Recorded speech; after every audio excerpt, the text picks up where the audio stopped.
Hello and welcome back to my channel, Rom-Com Fanfiction. Join us as we delve into the realms of fanfiction and fantasy, bringing you the best stories and discussions. Today, we're kicking off the first part of our series, What If Deku Joined Class 1B? If you enjoy this video, please give it a like and subscribe for more content in the future. The author of this story is DemonHeart12 from ff.net. All the relevant links are in the description. Feel free to say hello to the author on their profile. Now, let's dive into the fanfic. The first day, in a dark room, a huge man sat on a chair while scrolling through a file on his computer. He finally set his eyes on what he was looking for, a simple video. He started it and began to watch the video. The contents of the video showed a bunch of super-powered teens smashing and destroying robots left and right. However, one of them stood out. He was a young man about average height and had black hair with green highlights on its tips. He also had freckles on each of his cheeks. On each one were 4 freckles arranged in a diamond pattern. He also had large green eyes that sparkled whenever the light shined on them. But what made him stand out from the others was that unlike them, he wasn't able to destroy the robots. From the beginning to the near end, he was constantly trying to score a robot kill, but he wasn't succeeding, either other people saving him from a robot or him not finding one at all. Then the time came for the end when a giant robot was released. Everyone in the arena ran away avoiding the giant behemoth, and so did the freckled boy at first. But he suddenly stopped and looked in fear, not due to the robot, but at something else. Near the robot on the ground, a girl with small blush marks on her face and brown hair was pinned to the ground under some rumble, with the robot nearing in at such a rate that she was about to be crushed under it. The boy then turned on his feet and began to run towards the giant, causing others to yell at him to stay back or return.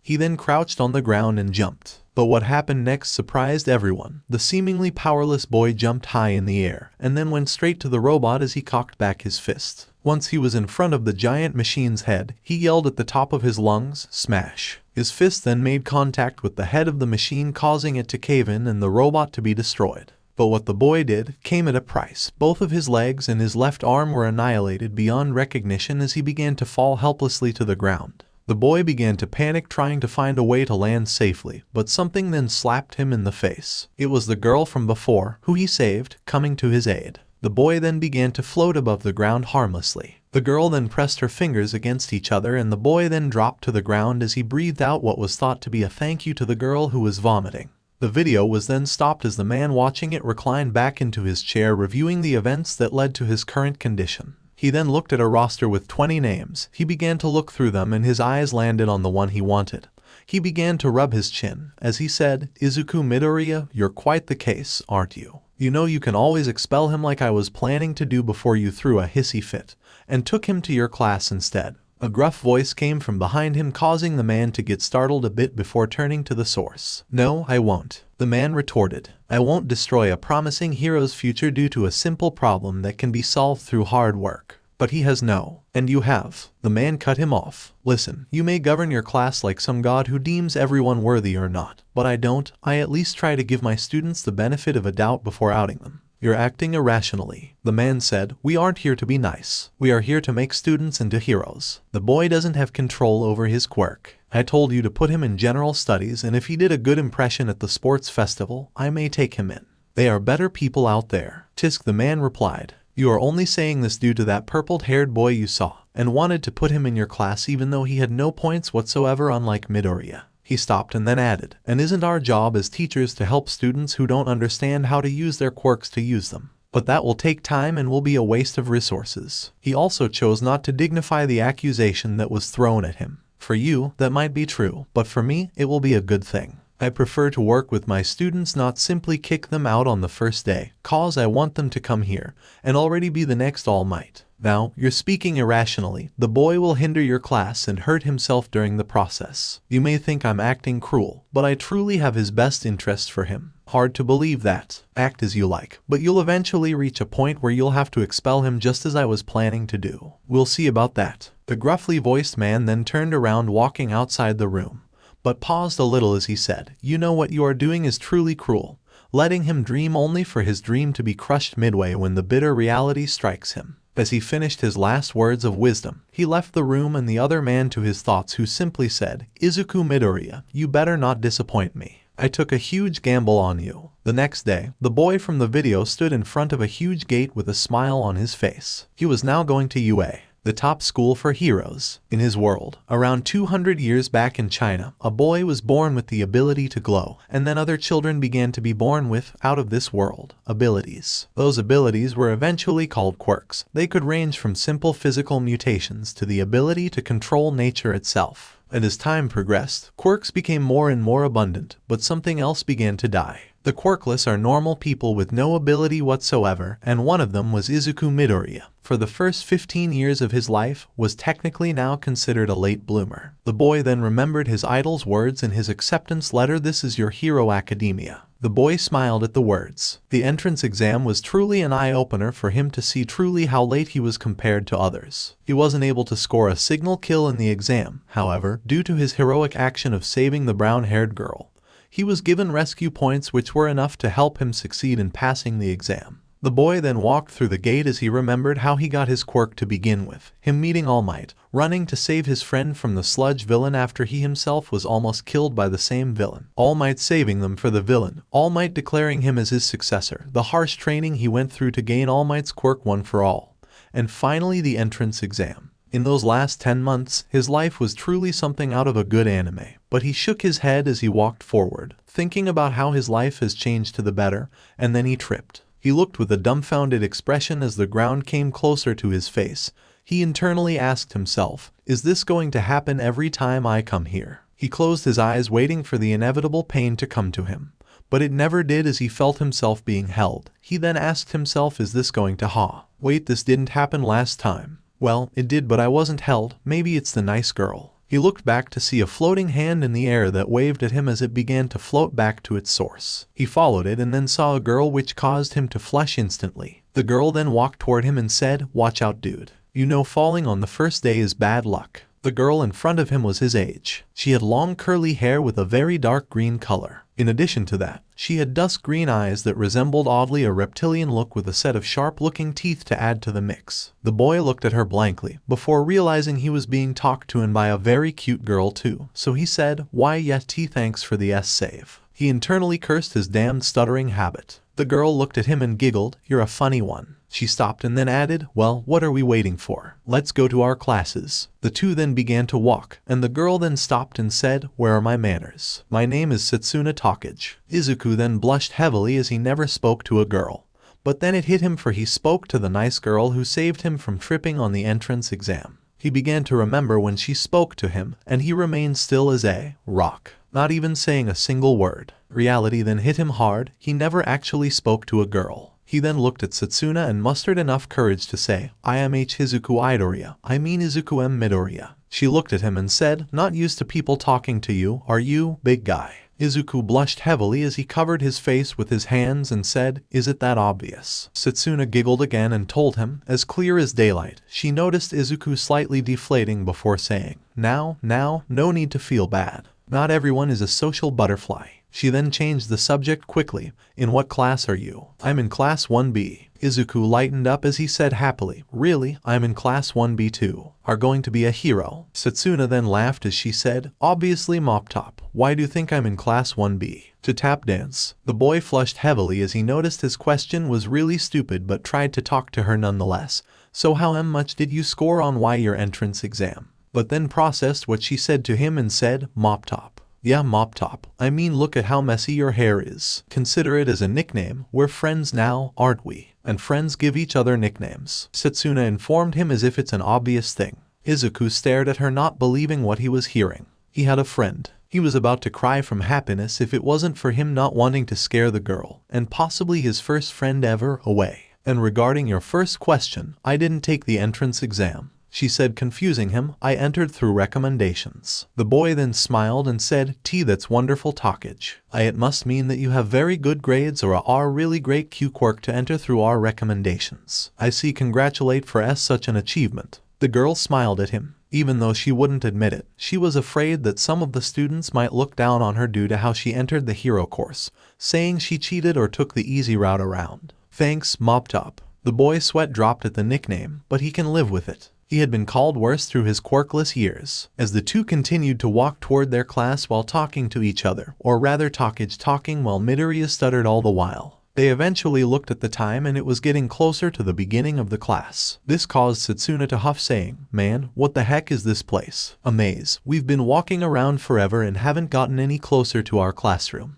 Izuku nodded his head, noticing that they are lost through the corridors of UA. He then had an idea when and said, "Well, maybe we can use the map of the building and the school guide that we got along with our uniforms." The girl smiled at him and said, "Well, what are you waiting for, Mop Top? Cough up that map." She then detached her hands, catching Izuku by surprise, who thought that this might have a relation to her quirk and went searching all over his body, causing the poor boy to go nuclear red. He looked at the girl, who was smiling mischievously at him, and asked her, "Talkage, what are D doing T to M me?" Setsuna smiled and giggled. "I have no idea what are you talking about, Mop Top." And searching for the map. The boy swallowed heavily as he informed her, "I am sure that the map I isn't on M my stomach." The girl looked at him with a naughty gleam in her eyes as she said, "I know, but don't worry." The boy then began to have steam go out of his ears due to the girl's remark, but stopped when he felt her hands leave his body and moved to his backpack and got the school guide. She then said, "Sorry there, I went a bit overboard." She then opened the school guide and cheered onwards as she walked in front of him. The boy took a moment to calm himself down as he said, "No problem." The girl looked back at him and said, "But damn, you sure are ripped under these clothes." This remark was enough for him to almost faint, but he powered through. They both walked in silence, but Izuku decided to break the ice, so he started the conversation. "So how was your trip here? My mom sure cried a lot. Seriously, that's the best I can do. Now she'll think I'm weird and won't talk to me anymore." Setsuna then laughed. "You have no idea what my parents did. My mom threw me a party while crying. My dad threw a hissy fit, saying that he will kill anyone who dares to touch his little angel. So be ready when you become my boyfriend." The boy flushed heavily as he said, What?" The girl giggled. "Calm down, I'm joking," she said before adding, "Or am I?" This caused the boy to blush again, but if he had to tell the truth, he was honestly happy with this. He could that Talkage didn't mean any harm toward him, but was only teasing him. It was what friends did with each other, right? He was cut out of his thoughts when Setsuna said, "We're here." The boy looked and saw a large door with 1B on it. He mentally began to pray that neither Kaken nor the scary boy from the entrance exam was there, but he also hoped the nice girl from the entrance exam was there. He still had to thank her for offering to sacrifice her points to help him pass. He was then nudged by Setsuna, who told him, "Well, what are we waiting for? Let's go inside." Setsuna went through first and she seemed to be looking for someone, as Izuku mentally prepared himself as he said, "Calm down, Izuku. This is a new school. Kaken can't hurt you here." He looked at the room and said to no one in particular, "Well, here goes nothing." He then walked inside the classroom and looked around, but he didn't notice anyone familiar. He felt kinda bummed out. He then shook his head. This is a good thing. If no one noticed him, then he could make friends. He only hoped no one from the entrance exam was with him due to his less than stellar performance. Suddenly a voice cut through his thoughts as someone greeted him. "Hello, I'm Itsuka Kendo. Nice to meet you." The voice belonged to an orange-haired girl who had her hair tied in a side ponytail. She also had teal-green eyes. She seemed to have a good physique on her due to constant workouts. Izuku was startled a little but managed to say, "And nice to meet you too, I'm Izuku Midoriya." The girl then said while sheepishly smiling and rubbed the back of her head, "Sorry if startled you there." He then told her, "And no problem." He then walked away as his eyes caught a familiar sight of a brown bob cut hairstyle. He mentally screamed, "It's the NC girl." He made a beeline toward her. Once he was in front of her, he began introducing himself. Hello there, I'm Izuku." He then noticed that the girl wasn't the one he knew, but was someone who looked extremely similar to her. The girl looked at him through the bangs that covered her eyes with curiosity and something else. Fear maybe. She then asked him, "Are talking to me?" Seeing the damage was already done, Izuku tried to salvage what can be saved. "Oh, of course," he told her, hoping to trick her and not hurt her feelings. The girl was not convinced. She sighed disappointedly. She truly hoped the boy was actually talking to her, but it was clear he wasn't, and he was trying to spear her feelings. So she said, "There's no need to spare my feelings. You thought IW was someone else." Izuku slumped on the desk near a window close to the girl as he said in shame, "Why yeah, I thought you were someone from my entrance exam." He looked at the girl who lowered her head in sadness, but he then added, "But that doesn't mean IW wouldn't like to know you be better. I'll start. My name is Izuku Midoriya." The girl then looked at him with a small smile on her face. "My name is Kanoko Komori." Izuku laughed a little and said, "You aren't a social person, are you, Komori?" "It's kinda like me." Kanoko sighed as she told him, "It's because everyone thinks my cute quirk is really disgusting." What is it? Kinoko looked at him with fear and worry. She was sure he will know eventually, but she was afraid that she will scare him away. She looked at him and swallowed heavily as she opened her mouth and said something in a quiet voice. Sorry Komori. Can you repeat that because I didn't hear you well? She then said the same thing a little bit higher, but still not loud enough to be heard very well, but he made out a part of it. Room. Can please you say it again? She sighed as she said in a normal voice, my quirk is known as mushroom. The girl looked at the boy expecting to see a disgusted face. That was how it was her entire life. People judged her due to her quirk, not even trying to know her first. She was an outcast and barely had any friends at school. But what she found was something different on his face. It was curiosity. And then he began to ask her questions non-stop. That's a really cool quirk. Can you do it whenever you want? Is there a limit on the number of mushrooms you make? Can you alter the property of the mushrooms? Can you control their size? Is there a range for them to appear in? Does the weather affect the mushrooms? Do they grow instantly or do they need a while to grow? Izuku continued to fire questions at an amazing rate while the girl watched in awe, for someone was interested in her quirk. Kinoko was shocked at the many questions that were being thrown at her. She made sure she didn't use her quirk accidentally to cause the boy to go into his current state. But at the same time, she felt flattered that the boy was genuinely excited about her quirk. It brought a smile to her face, but she then noticed the boy going blue from the lack of breathing. Midoriya, I think you should breathe. You don't look too good. The boy was then snapped out of his muttering spree as he looked at the girl. He then blushed heavily as he realized what he was doing, and quickly apologized. Sorry, I didn't mean to look creepy, but I'm really like analyzing Q quirks. Kinoko laughed softly as she told him, and no harm done. Midoriya. Both sat in comfortable silence for a moment, before an idea popped into Midoriya's head as he asked Kinoko, Hey, Komori, how were you able to defeat the robots in the E-entrance exam? The girl took a thinking position before answering. I just spread my mushrooms all across the robots' bodies, causing them to malfunction and fail. The boy looked at her and nodded his head unconsciously, saving this little bit of information for later on. Suddenly, a loud yell caused both teens to jump in fear as a boy approached Izuku shouting, Hello?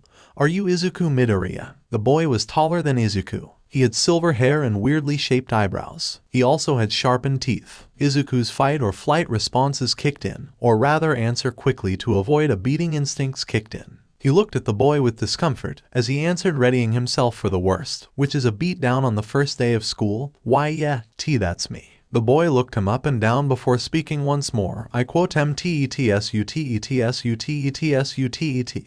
He was silenced by a floating fist to the head. Both Izuku and Kinoko looked and saw Setsuna come to the boy and grab him by the ear. She then proceeded to yank his ear, causing him to yell out in pain as he begged for mercy. Didn't I specifically tell you to tone it down while you're speaking to him? Setsuna asked the boy, who looked like a defeated puppy. I know, he said as the girl yanked his ear even harder. Geez, I'm sorry, alright. I didn't mean to scare him. I told you he was a bit jumpy, so why didn't you listen the first time? She said as she finally released him. He then began to rub his ear with a pouty look on his face. He muttered something under his breath that the startled duo didn't hear, but Setsuna heard and blushed a little. The boy then looked at Izuku and said, I'm sorry if I startled you there, but I mean no harm. He raised his arms in the air as a signal of peace. He then added, Setsuna told me about this new guy she met, so I just wanted to meet you. Sorry if I came off a little bit extreme or intense. Izuku sighed in relief as the situation was cleared. He waved his hands and said, no problem. No harm done. He then added, as you already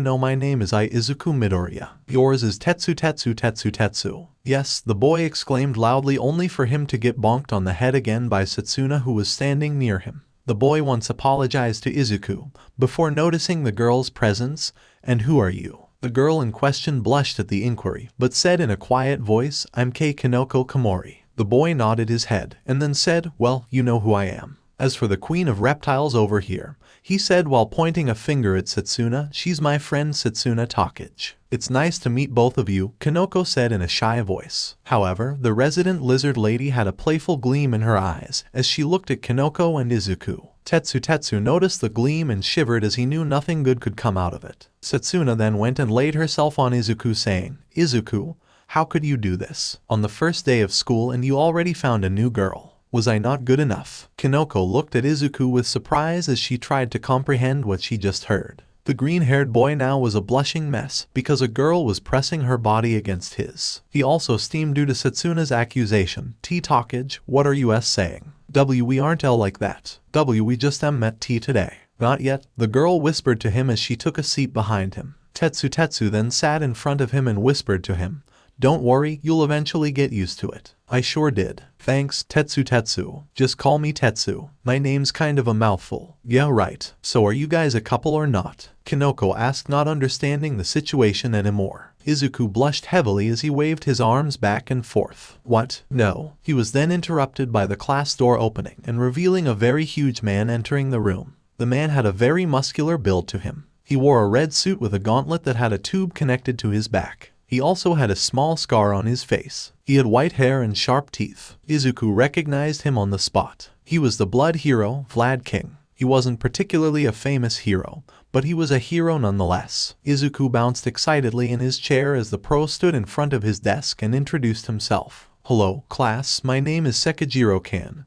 better known as the blood hero, Vlad King. From now on, I'll be your homeroom teacher, so I'll be addressed as Kan-sensei. Are there any questions? No, Kan-sensei, the entire class said. Good, now I expect that our relationship for the next 3 years will be built on respect. I'm not going to be some kind of totalitarian teacher who enslaves his class, however, I do expect you to treat me with respect and don't cross certain limits or there will be consequences. Any questions now? When the class didn't answer, he shouted, I said, is there any questions? No, Kanasi. Good, now that's out of the way. I want everyone to come here when I call your name. I want to introduce yourself, your quirk, and what hobbies you like to build a better sense of familiarity between the students. He saw the entire class nodding their heads, so he picked up a roster and said, Yui Kodai. A girl with dark hair shaped in a bob cut style came up front. She had blue eyes, but her most striking feature is her expressionless face. I'm Yui Kodai. My quirk is called size. I alter the size of the things I touch with my fingers, and the effect wears off when I press both hands together. I like to read manga and watch anime.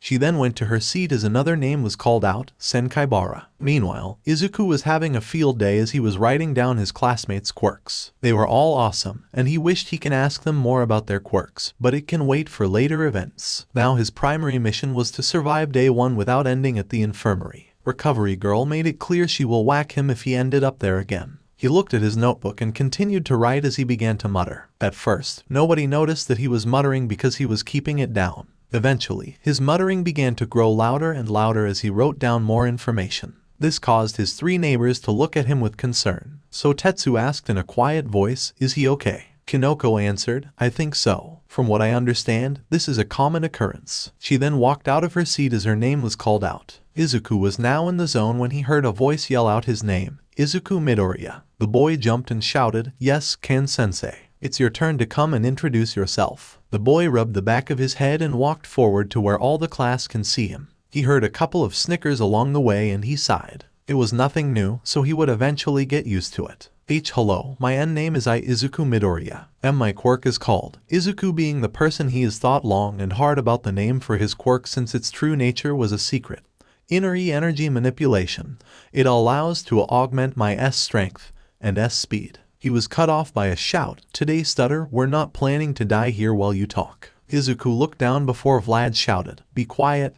Kamakiri. He then looked at Izuku and said, proceed, Midoriya. My hobbies are W watching Hero V videos and W writing Q quirk analysis. Izuku finished. So, you are like a stalker who watches people and studies their quirks, the boy from before said, eliciting a few laughs. His name was Tagaru Kamakiri. He had a bug-like appearance with yellowish-green skin. He also had 2 mandibles coming out of his mouth. His fluffy green hair was styled in mohawk style. Izuku looked down in sadness. This wasn't the first time his hobby was insulted, but it still felt bad. Then a voice came up. I think Sir Midoriya's hobby is rather impressive and should be complimented rather than insulted. In hero work, it would be most beneficial if we had an idea about the villain's quirks rather than being taken by surprise. It's an important skill. Izuku was shocked that this particular thing was being complimented and looked at the voice. It was a boy who resembled a beast. His name was Jiroda Shishida. No one asked you for your opinion, Bigfoot. Tagaru shot back. Shishida is right. The ability to know your enemy's quirk is a good thing and can help a pro limit the battle time and keep public damage to a bare minimum if he already had an idea about the villain's weakness. Vlad then looked at Tagaru.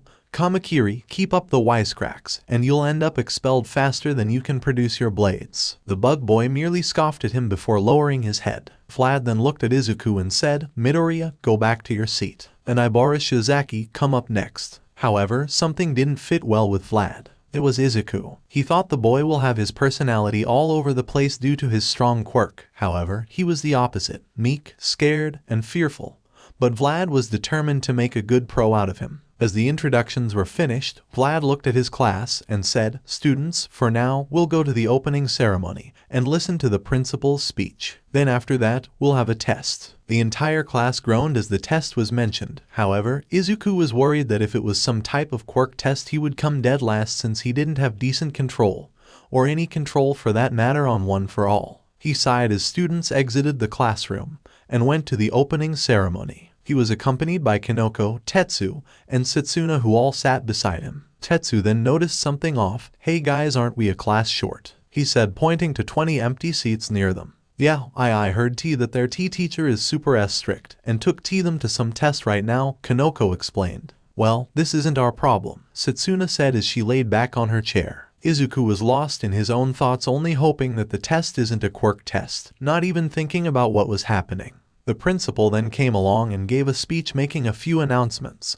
such as a new mysterious teacher which Izuku knew who he was, and UAS planned to enforce a new dormitory system perhaps in the next year or the second semester. When he finished, everyone was excused, as Vlad announced, Alright, go and get in your gym uniforms. It's time for the quirk apprehension test. Everyone cheered excitedly except Izuku, who sighed sadly knowing he was going to fail this test. Noticing his foul mood, Setsuna asked him, What's the matter, Green Bean? It's just, the boy sighed, before answering, I can't control my quirk that good, and I don't feel like looking like a fool than I already am. You know this school's role is to help us control our quirks, right? The girl told him in an all-knowing way. The boy laughed, before replying, I know, but it's just, how can I be like All Might if I can't control my quirk? That's the thing, you aren't All Might. Geez, Green Bean, you're on your first day, and you already want to be number one, ego much. The poor boy quickly shook his hands trying to defend himself. No, that's not what I. The girl snickered at him. I know, Green Bean, just relax. My point is just don't try to reach the impossible on the first day. We're here to make mistakes, so we don't do them out on the field, so just take it easy. She then lifted her fist and said, fist bump. The boy's face flushed as he fist bumped her and then went to change his clothes. In the locker room, everyone was changing to their gym uniforms when Tetsu yelled, startling Izuku, Dude, where did you get all these scars? That's so manly. Izuku, who was used to working shirtless with no one seeing him, was afraid, so he quickly answered, training. He didn't want them to know about his past, and that he was a quirk practice dummy, especially for Kaken. Sir Midoriya, I must admit, to push yourself to such lengths to strengthen your quirk, gaining these scars along the way must have been painful.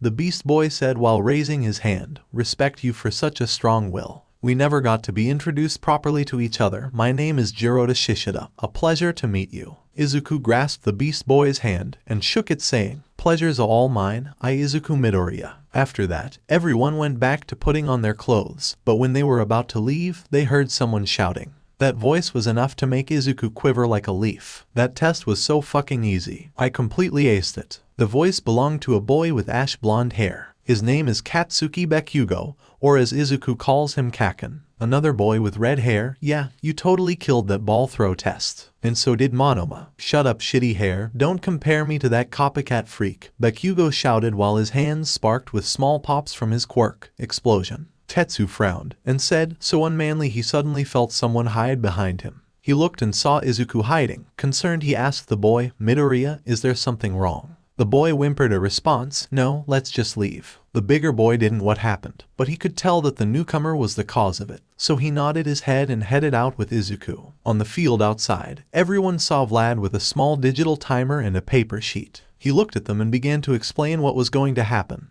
Listen up, maggots, now, you're all going to participate in 8 different events. This is only a test to gauge your control over your quirks, so don't feel bad if you fell behind. Any questions? No, sensei. Good. First, the 50-meter dash, he announced. First up, Tsunotori and Yanagi. The two mentioned girls went to the start of the line. Back with Izuku, he was stuck with his thoughts on how to use his quirk. How can I use One for All without hurting myself? I mean, can only go 100% or 0. And every time I go 100% like All Might, I break my body, so how? Suddenly a thought hit him as Vlad called out the next two. Why am I trying to use 100% of my power? I was built in a hurry, unlike All Might who trained for years to master the quirk. It's like Takage said, I'm not All Might. He then heard Vlad say, Rin and Shota, come up and get ready. Izuku was then deep in thought again. He found a solution to the first problem, which was not breaking his bones with too much power, but how he will use it. He can't just put all the pressure on one part, even at a low percentage. One for all might do damage to him. He then remembered something Kanoko told him when they first talked. I just spread my mushrooms all across the robots' bodies, causing them to malfunction and fail. This was the last piece of the puzzle. How stupid of me. It's like the egg in the microwave. Instead of focusing on the egg alone, I also focus on the microwave too. He was called out of his thoughts when Vlad King called him. Midoriya and Kendo up next. The boy walked to the starting line with a thoughtful face, deciding to try his new theory out. When he reached it, Kendo said, no hard feelings Midoriya, but I'm going to beat you. Both students got ready, but Vlad watched Midoriya. He wanted to see what he will do. Will he break and fail as he did in the entrance exam? Will he have at least some decent control over his quirk, or will he decide to do it normally? The first case was something he hoped never happened. The second was something that would impress. And the last was something that he wouldn't mind, since his students' safety come first. As both students took a running position, something began to happen with Midoriya. Midoriya took a deep breath and allowed his quirk to flow through his entire body. His body at first glowed with red veins, grabbing everyone's attention. It then disappeared and was replaced by green lighting that surrounded his entire frame. But Midoriya held a pained expression. Vlad wanted to stop him, but then noticed that along with the pain was concentration, as if he was focusing on something. Izuku during that time was focusing on lowering the power percentage. When he activated that new form, his whole body rattled, so he quickly began decreasing the power till it reached about 4%.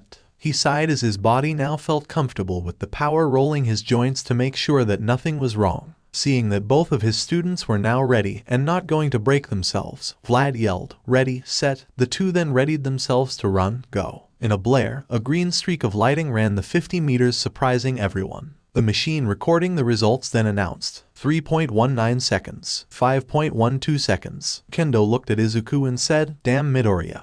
Who knew for such a shy guy you had such speed? Izuku laughed awkwardly before saying, why, you are good too. Vlad then came up to them and said, move it you two. We still have things to do. The two apologized and quickly went to the rest of the class. However, unknown to them, Vlad was happy.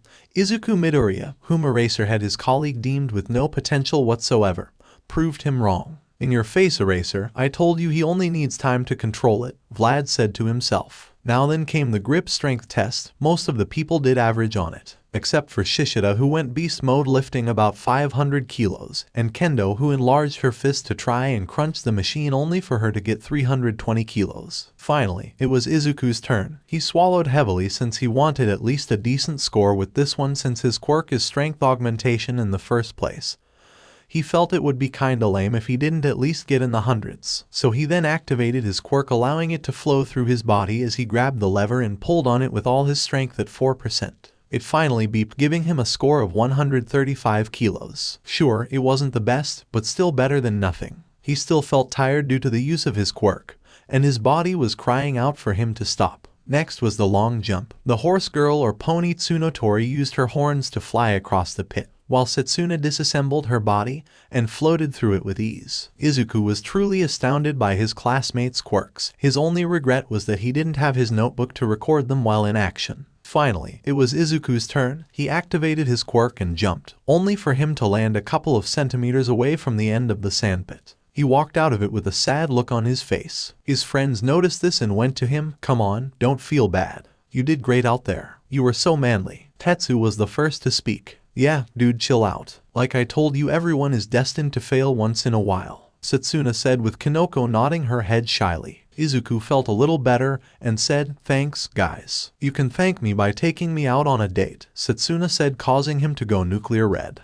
They were cut out of the moment by Vlad saying it's time for the repeated side steps. Everyone did fairly in it, except Izuku, whose legs were killing him for the use of his quirk. It was actually Kanoko who shined this time, as she used her quirk to create bouncy mushrooms to give her a perfect score. Then the time came for push-ups and pull-ups, to which Izuku was in the top 3, not even needing to activate his quirk. All Might's training really put him through the ringer, so this wasn't too much. And now came the ball throw. Izuku watched as Kendo enlarged her fist to throw the ball to a good 500 meters. Shizaki used her hair to tie around the ball to fling it far away, while Setsuna simply detached hers and floated till it wasn't in sight anymore. Then his turn came. He walked up to the circle, activated his quirk, and was about to throw the ball when he felt someone hold his hand. He looked up to see his teacher stopping him. The man looked him in the eye and said, "Midoriya, in this one I want you to go all out." "But, sir," he was cut off by Vlad, who said, "I know you break your bones when you go all out, but that isn't an excuse. Tell me, what will you do if you had a villain who needs you to go all out? Will you punch him and then break and need to be rescued yourself?" "What? Of course not." "Well, that's what I see currently. Listen, Midoriya, I'm not saying this to discourage you or anything, but sometimes in real-life cases, you have to go all out." He then patted the boy's back and said, "Prove me wrong.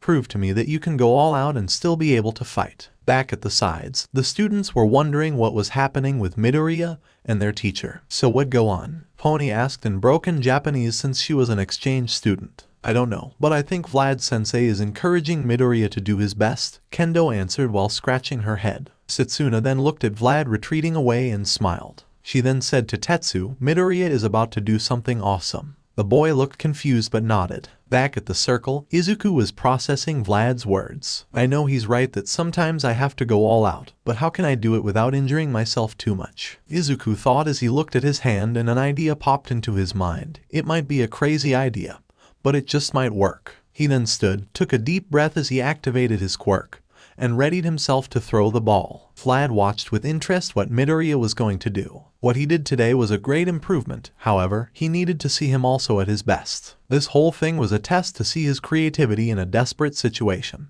"It's here, you either break or stand." Midoriya then aimed the ball and began to throw. "I have to throw the ball while also maintaining my ability to fight, so the best thing I could do is," he thought as he now channeled the energy to his middle finger, "channel everything I have to the last point of contact." He then yelled at the top of his lungs, "Smash!" The wind that the hit created caused some to stumble back while others watched with awe. The only person having a different reaction was Setsuna, who was laughing her head off both literally and figuratively. Vlad looked at the dust cloud, which formed around Izuku, with a proud look as it cleared. It revealed Izuku holding his middle finger, which was bruised and definitely broken, as he told his teacher, "Sensei, you see this? I went all out and I can still fight." Around the corner of the field, All Might poked his head as he looked at his successor and asked himself one question. "What the heck, young Midoriya, when did you become so cool? No one can escape his past." "Sensei, you see this? I went all out and I'm still able to fight," Izuku exclaimed, as he lifted his fist with his middle finger definitely broken and clutched it.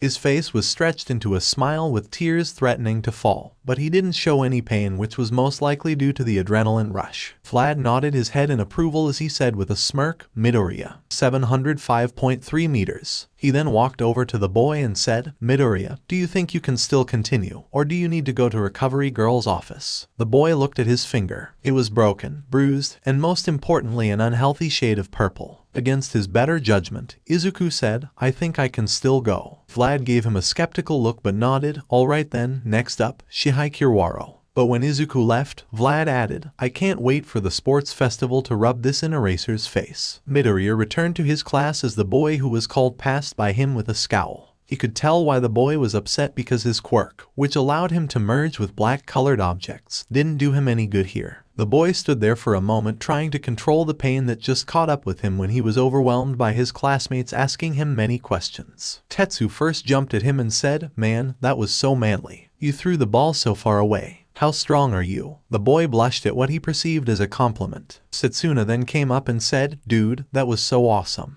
You totally killed it." She then hugged him on purpose, knowing she will get a hilarious reaction out of him. And on cue, the boy had steam coming out of his ears and nose. When the girl let go, he tried to regain his composure when he felt a small tap on his shoulder. He turned and found Kinoko holding a small mushroom. She then said, "Eat this." He raised an eyebrow, remembering how he got his quirk. The memory alone caused shivers to run down his spine. She then added, "It's a painkiller mushroom. I can see that you're in pain, and this one will numb the pain for a bit." The boy smiled at the girl and said, "Thanks, Komori." The girl blushed and said, "You're welcome." On the side, a certain orange-haired girl was watching the boy with great interest. He had such huge power, and it made her wonder in a match between them who would win, his strength or her skills. She also had a couple of questions she needed to ask him right now. Midoriya, can I ask you a question? The boy looked confused at Izuku and nodded his head. Sure, what do you want to know? How does your quirk work? She asked straight and direct. She was never for beating around the bush. Well, it just gives me super. Izuku said, only to be cut off by Setsuna, who said, listen Green Bean,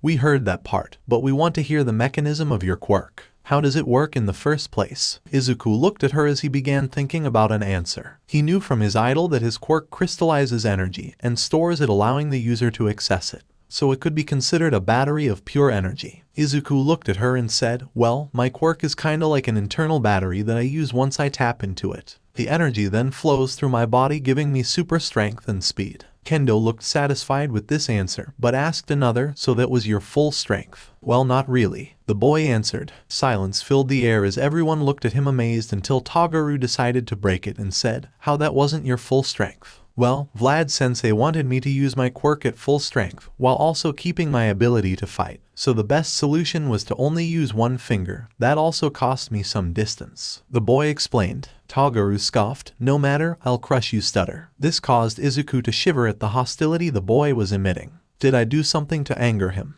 Izuku asked, getting confused looks. The bug boy had it out for him from the very start without a reason. He sighed. He was used to Kaken, so he can get used to Kamakiri. At least, he won't beat him. Setsuna then asked him, say Green Bean, didn't you say that you didn't have much control over your quirk? How come you controlled so well today? She remembered their conservation before going to change their clothes, and what he said. Izuku answered her, well, it was thanks to you and Kinoko. The girls looked at him and said, us? Yeah, at first when I was using my quirk, I always went 100% trying to be like All Might.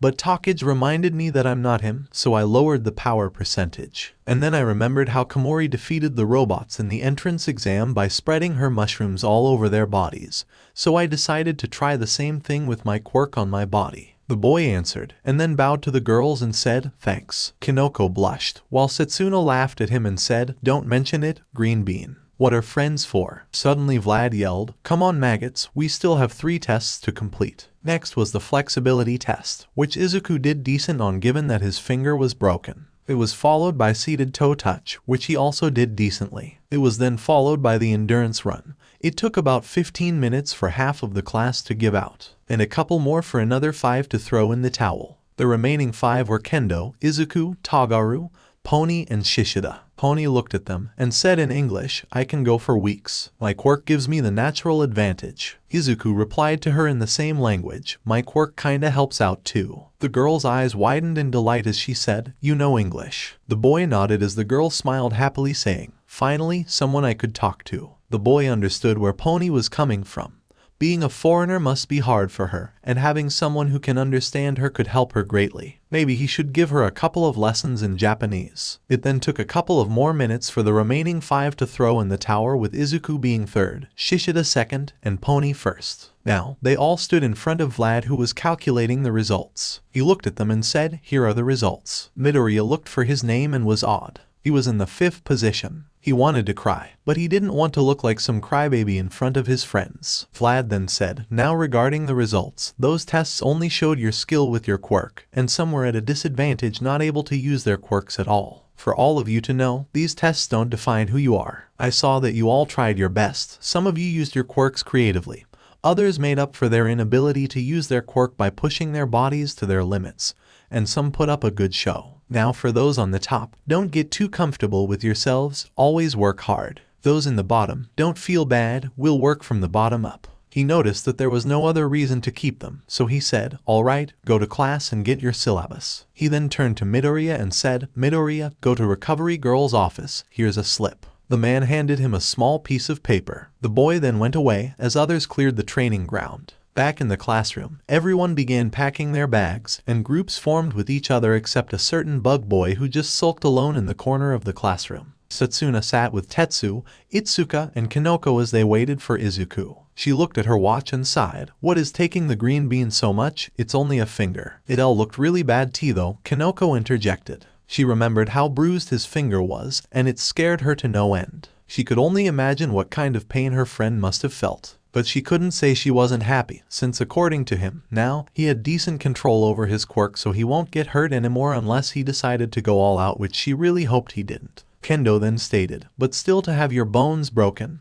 that's some serious backlash for a quirk. She heard that some quirks cause tiredness, headaches, stomach aches, or some other problem. Heck, she even heard that some quirks cause the user to faint from overdoing it. But to have your bones broken was some really nasty stuff.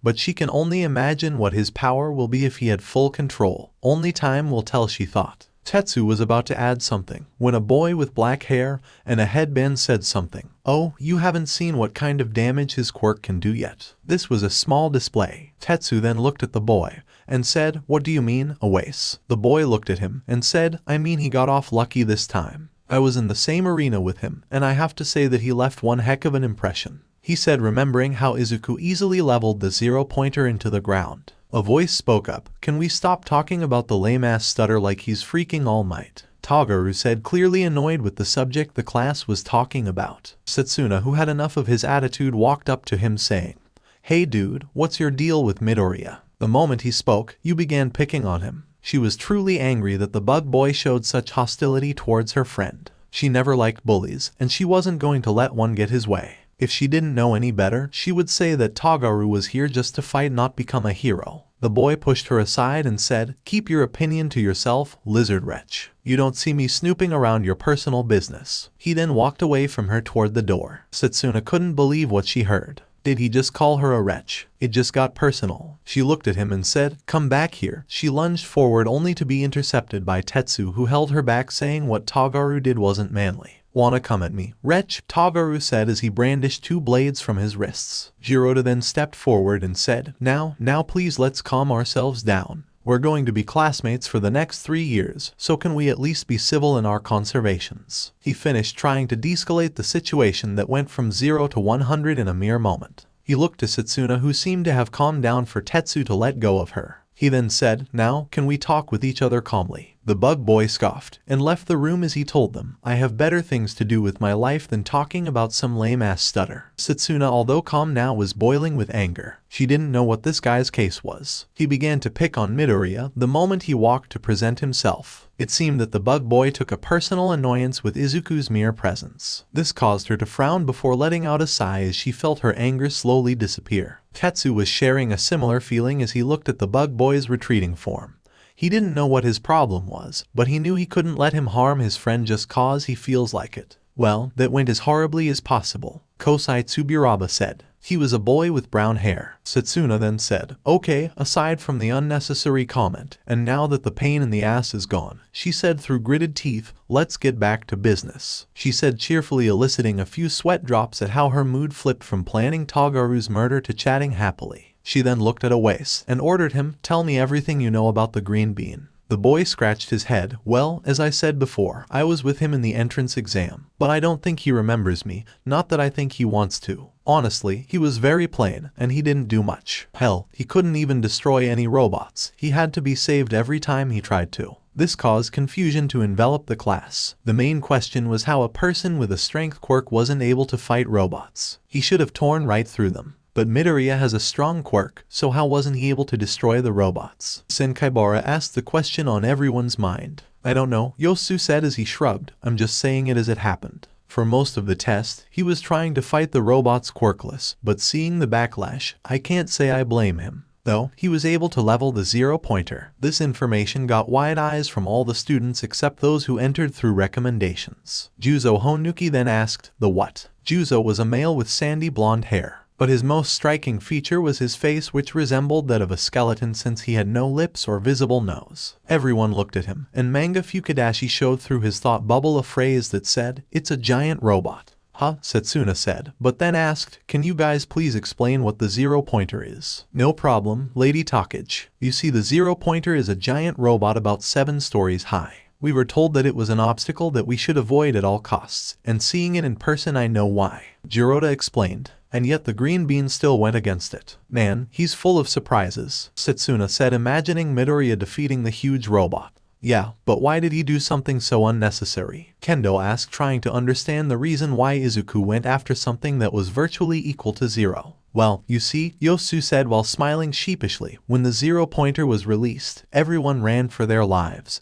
But a girl got stuck under the rumble. When he saw that no one was trying to save her, he ran and destroyed the robot. But he was cut off by Tetsu, who cried, "Dude, that's so manly." The boy then returned to his story. Aside from that, Midoriya broke his left arm and both his legs during his attempt and then began to fall to the ground. If it wasn't for the girl he saved having some type of gravity quirk, well, recovery girl might have found a red stain on the ground. The last remark earned him a punch to the head from Setsuna, who felt very uncomfortable at the idea of one of her friends dying.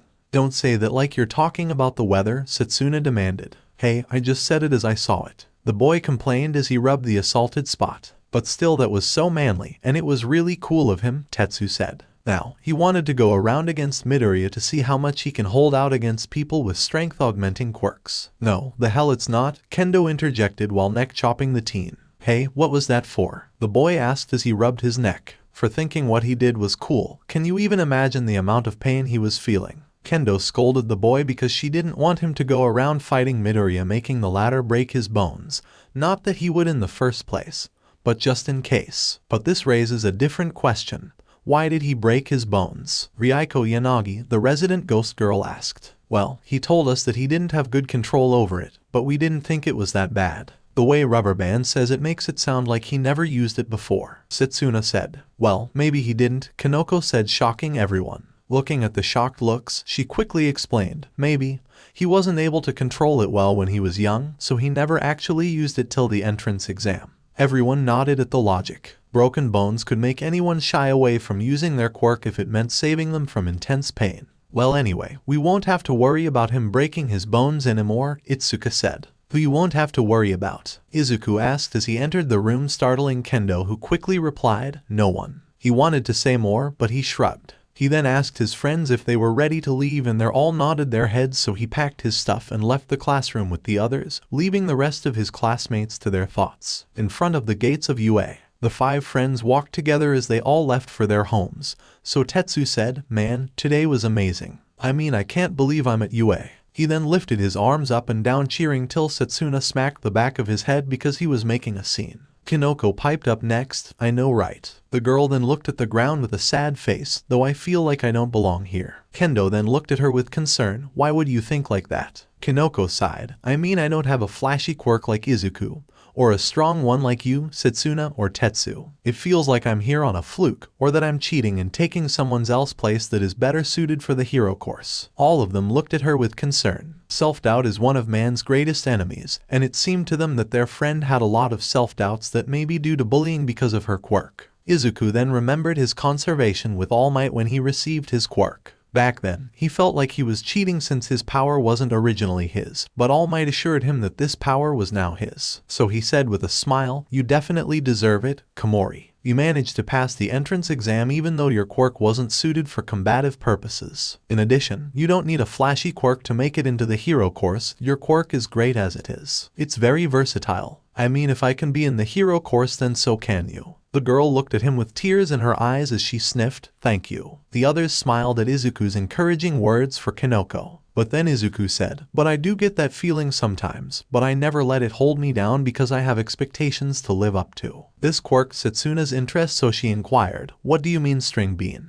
"I mean, for most of my life no one ever believed in my dream of becoming a hero, but one day someone did. I just hope that I live up to his expectations." He finished as he looked into the distance with a thoughtful look. All of his friends looked at him with awe and newfound respect, but at the same time with worry, seeing how much he carried on his shoulders. Tetsu first spoke as he wiped some tears. "Man, Midoriya, you're so manly. That's so awesome of you to carry such a responsibility." He saw the passion that Izuku's words held when he spoke about his dream. It was truly inspiring. Wow, Midoriya, Kendo looked at the boy with newfound respect. She understood his words and where he was coming from. Like him, no one truly believed in her dream of becoming a hero. They always said that her quirk wasn't useful, and always put her down. Only her parents believed in her dreams. Her father trained her in martial arts and helped her find her own style of fighting. That's really inspiring. Kinoko looked down to the ground as she thought about Midoriya's words. She always wanted to be a hero. She had a good life, but from the looks of it and how Midoriya spoke, it seems he didn't, or at least had it rough from the get-go. She was filled with a new determination to follow her dreams. Wow, that's so cool. Setsuna couldn't help but feel that Midoriya might be the purest person she ever met, and he deserves the title of hero more than anyone. But she whacked him on the head, causing him to yelp in pain.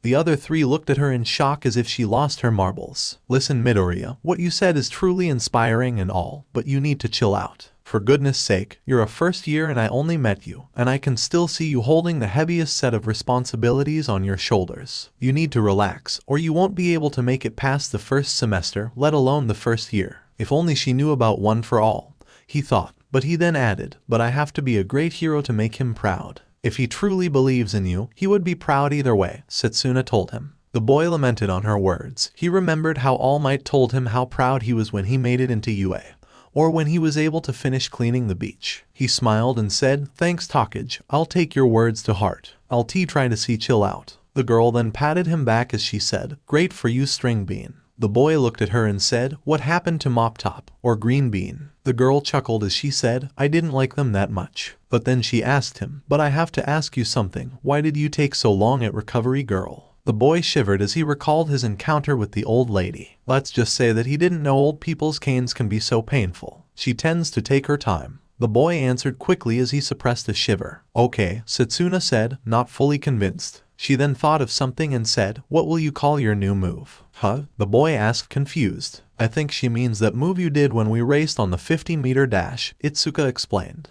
The boy scratched his head as he confessed, I don't think I have one. Then let's find one for it. Tetsu screamed in excitement, making both Izuku and Kanoko feel startled and jump back. A quick smack to the head and an apology followed that. Let me think of something, Izuku said as he rubbed the back of his head. Well, you seem to be covered in energy, Kanoko interjected. How about I name it Full Cowling? Izuku asked. His friends thought about it and nodded their heads. Thanks, guys, the boy said. Setsuna then put her face in his, causing him to go red as she whispered, you can thank me with a kiss. The boy turned even redder than before as the girl laughed. Izuku laughed, once he composed himself, along with the others as they left the school. Unknown to Izuku, a pair of crimson eyes were burning holes into his head. Katsuki Bakugo was no happy camper. He came to this school to show them who's the new top dog around here. But to his surprise, he was shown up by not only one, not only two, but by three fucking people. He was shown up by the ponytailed wretch, the icy hot bastard, and the copycat freak. But what annoyed him the most is what the copycat did. He used his quirk to pass the ball throw exam. He tried to attack the freak only for him to be captured by the teacher. The sleeping-looking bastard told him if he ever tried that again, he will be expelled. He couldn't believe his ears. The Katsuki Bakugo threatened with expulsion. He wanted to blow the teacher up, but he swallowed it. But still, something else was annoying him more than what the copycat freak did. He actually couldn't pinpoint it. It was like pain that he couldn't get rid of. It was like a thorn in his side that can't get out. This reminded him of the only thing that ever gave him this feeling, or rather the only person. Deku, he thought with anger, but he knew the nerd won't come here. He made it crystal clear that if he ever did, he will kill him. But he couldn't shake the feeling that accompanied the boy. It only increased when he arrived at the changing rooms after the exam. It was only a moment, but he actually saw a patch of green hair go out of the room with a sliver-haired boy. He wanted to attack him but held himself back since that damn nerd isn't the only person alive with green hair. He was so deep in thought he didn't notice a girl walk up to him. Hey Bakugo, what are thinking about? The boy's instincts kicked in as he turned and was about to blow her up only for him to stop as he saw the source of the voice. Round face, never creep on me like that again. The girl then puffed her cheeks as she said, well, if I didn't do that, you might have slept at school, she said as she turned to walk away, but stopped saying, and my name is Ochako Uraraka. The boy scoffed as he said, whatever, round face. She then walked out to the blue-haired boy who was waiting for her. Bakugo called him a knockoff Sonic due to his quirk being related to speed, but he will settle for 4 eyes cause it isn't a mouthful like the last one. He walked out of the classroom only to be greeted by Shitty Hair smiling like a moron at him. He sighed as he walked away from him. What do you want, Shitty Hair? The boy looked offended as he said, first, our hair is practically the same, and second, my name is Eijiro Kirishima. The boy then stopped a little. He then yelled, I want to walk with you cause you're so manly. Bakugo rolled his eyes as he yelled at the boy, leave me the fuck alone. But the boy kept following as if he never heard him in the first place. Bakugo sighed as he facepalmed. Could this get any worse? He thought. It was as if the universe has answered his question. he saw something that made him blow with rage. It was so small, but he could make it clearly. It was a patch of green hair. It reminded him so much of Deku that he quickly made a beeline toward the group that the patch was walking with. The group made a turn around a corner before he could arrive. He turned around and they simply disappeared. He was so pissed right now. Hiroshima then caught up to him and asked him, "Hey, Baku bro, why did you go in such a hurry and then suddenly stop dead in your tracks?" Bakugo didn't hear him. The only thought he heard was that there is a chance the damn nerd didn't take his warning seriously and still came to UA. That quirkless freak actually thought he has the right to stand on the same pedestal as him. He knew that if the nerd wasn't in 1A, then he'll most likely be in 1B. He will get to the bottom of this tomorrow. He walked home as he growled, "Deku." It was Midoriya's second day at UA, and he was excited, to say the least. The first day went better than he honestly expected. He made new friends, gained at least some idea on how to control his quirk without breaking his bones, and most importantly, he didn't get beat up. It may seem sad, but that was Izuku's normal routine before UA. He walked up to the gates and took a step forward, but he didn't fall. He chuckled a little as he thought that he would fall to the ground again. He was so distracted that he actually managed to bump into someone. Izuku looked at the person he bumped into and felt a shiver run down his spine. It was the scary boy from the entrance exam. He still remembered how the boy treated him, whether dismissing him at the briefing or accusing him that he was trying to sabotage the nice girl. The boy looked at him and his face held a scowl as he said, "Watch where you are going. Are you sure you belong in UA? Students of UA should have utmost vigilance so things like these don't happen. I truly recommend that you change schools since you don't hold the spirit of UA." The boy continued to talk about how UA students should behave like him, but Izuku made the mistake of cutting him off by saying, "I'm sorry, okay." The boy looked offended by being cut off and said, "It's rude to cut off people while they're speaking." The boy continued to lecture him as Izuku shrank on himself, sighing as he wondered how his day took such a bad turn all of a sudden. A voice then caught both boys' attention. "Hey, leave him alone. He said sorry, didn't he?" Izuku looked and sighed in relief as he saw Kendo approach him. The boy tried to talk to Kendo to reprimand her for something, but the girl didn't have it. She grabbed Izuku's arm and dragged him away, saying to the boy, "Since you're the model student of UA, get to your class. You're almost late." The boy looked at his watch and ran quickly. "Well, he's something," Kendo said. She then looked at Izuku and asked, "What did you do to him anyway?" "I just bumped into him." The boy answered honestly. This made the girl confused. All this fuss just for bumping into him. Either the guy was seriously stiff or, no, he was just stiff. "Well, anyway, let's go to class," she said. She then took a more excited tone as she asked Izuku, "Who do you think our teacher is? What do you think we will do today in our first heroics class?" The boy smiled sheepishly and said, "I have no idea." The girl pouted as she said, "You're no fun, Midoriya." A few moments later, they both reached their class just in time to hear Setsuna and Kinoko speaking. Man, what a freak. What he was doing here anyway. He was watching everyone entering the class with a look that can kill the gods. Kinoko then said, "His crimson eyes really scared me. It was like he can see in my soul." Izuku shivered at the description and can only think of one person. Kaken, he thought in fear. He hoped he can avoid the boy for a little longer or perhaps forever if possible, but it looks like the boy has already begun searching for him. He shivered at the idea of Bakugo giving a beatdown every day here. He didn't want his friends to find out about his past with Bakugo. He sure learned to accept it, but that doesn't mean he wanted others to know about it. It would make him look weak, not that he was strong before entering UA. The boy was startled out of his thoughts when a floating hand poked his stomach. The boy turned red as he asked the lizard girl, "What are D doing, T-talkage?" The girl laughed and said, "You went into a muttering spree, so I stopped you." The boy blushed heavily. He then looked at Kinoko and greeted her. Then Tetsu burst into the room, and he shouted as he raised his arms in the air, "I scared him away." "What do you mean?" Kendo asked. "There was some freak that was standing in front of the door of our class saying he was looking for someone named Deku. He wouldn't go away nicely, so I sicked Tetsu on him," Setsuna said. Izuku shivered a little at the mention of the nickname Kaken gave him. Izuku then looked at Tetsu as if he was some sort of deity. Never in a million years did he think someone can defeat Kaken. But then Tetsu added, "I didn't do much, I only talked with one of his classmates who came and took him away." Kinoko then looked at Midoriya and asked him, "Are you alright, Izuku?" The boy looked at her and said, "What do you mean?" "I mean once we mentioned that guy, you were shivering," the girl said, before Tetsu also gave his 2 cents. "Yeah, dude, do you know him?" He still remembered yesterday when Izuku shivered after he heard the boy's voice. Izuku felt his throat grow dry as his friends looked at him expecting answers. He prayed for every deity he knew of to help him. And as if the universe heard him, the door opened as Vlad walked in. Izuku sighed in relief, but Setsuna then whispered to him with a giggle, "This isn't over, Greenie." The boy gulped as Vlad began explaining what was going to happen today. "Listen, maggots, today is your first heroic class, so you will all go to Gym Gamma and wait for your teacher there." Yosu raised his hand, and Vlad said without looking at him, "No, you won't need your hero costumes." The boy then lowered his hand. Vlad then looked at his class and yelled, "Now, go and change." "Yes sir," everyone yelled as they left the room. 10 minutes later, everyone was standing in the gym waiting for the new teacher to enter. Kinoko looked at her friends with excitement.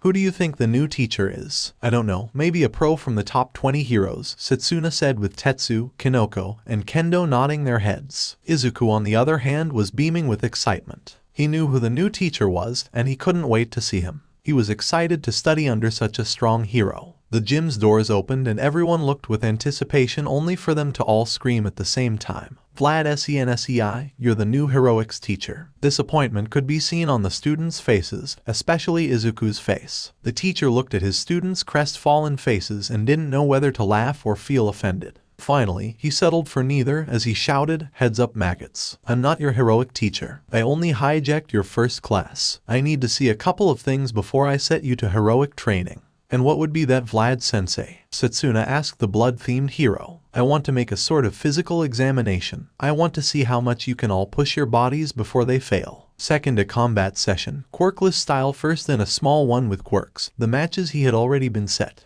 And finally, a quirk showcase. Ibara then raised her hand. After she saw a nod from her teacher, she asked him, "Vlad Sensei, didn't we yesterday tell each other our quirks, so why a quirk showcase?" Vlad nodded at her logic. She wasn't wrong, but she also wasn't right. "You're right, Shizaki, but what you did yesterday was the equivalent of just giving the title of a presentation. I want you all during the quirk showcase to give as many details as possible about your quirk. This will help you later on when you're partnered with each. It will make you work smoothly as a team." He stopped and then asked, "Does that answer your question?" The vine-haired girl nodded her head and then lowered her hand. But Vlad had another reason for the quirk showcase. Unknown to Izuku, Vlad heard his mumbling the day before when the students presented themselves and their quirks. And when the boy said he does quirk analysis, he came up with this thing to test the boy's abilities. It was killing two birds with one stone. He then said, "All right, everyone, drop and start doing push-ups till your hands give out." The students looked at him as if he's joking, before he yelled, "What are you waiting for? The last one to start will have to do my paperwork after school." Not wanting that fate to befall them, everyone dropped to the ground, and all the students did their best. The first to throw the towel was Manga, followed closely by Kinoko,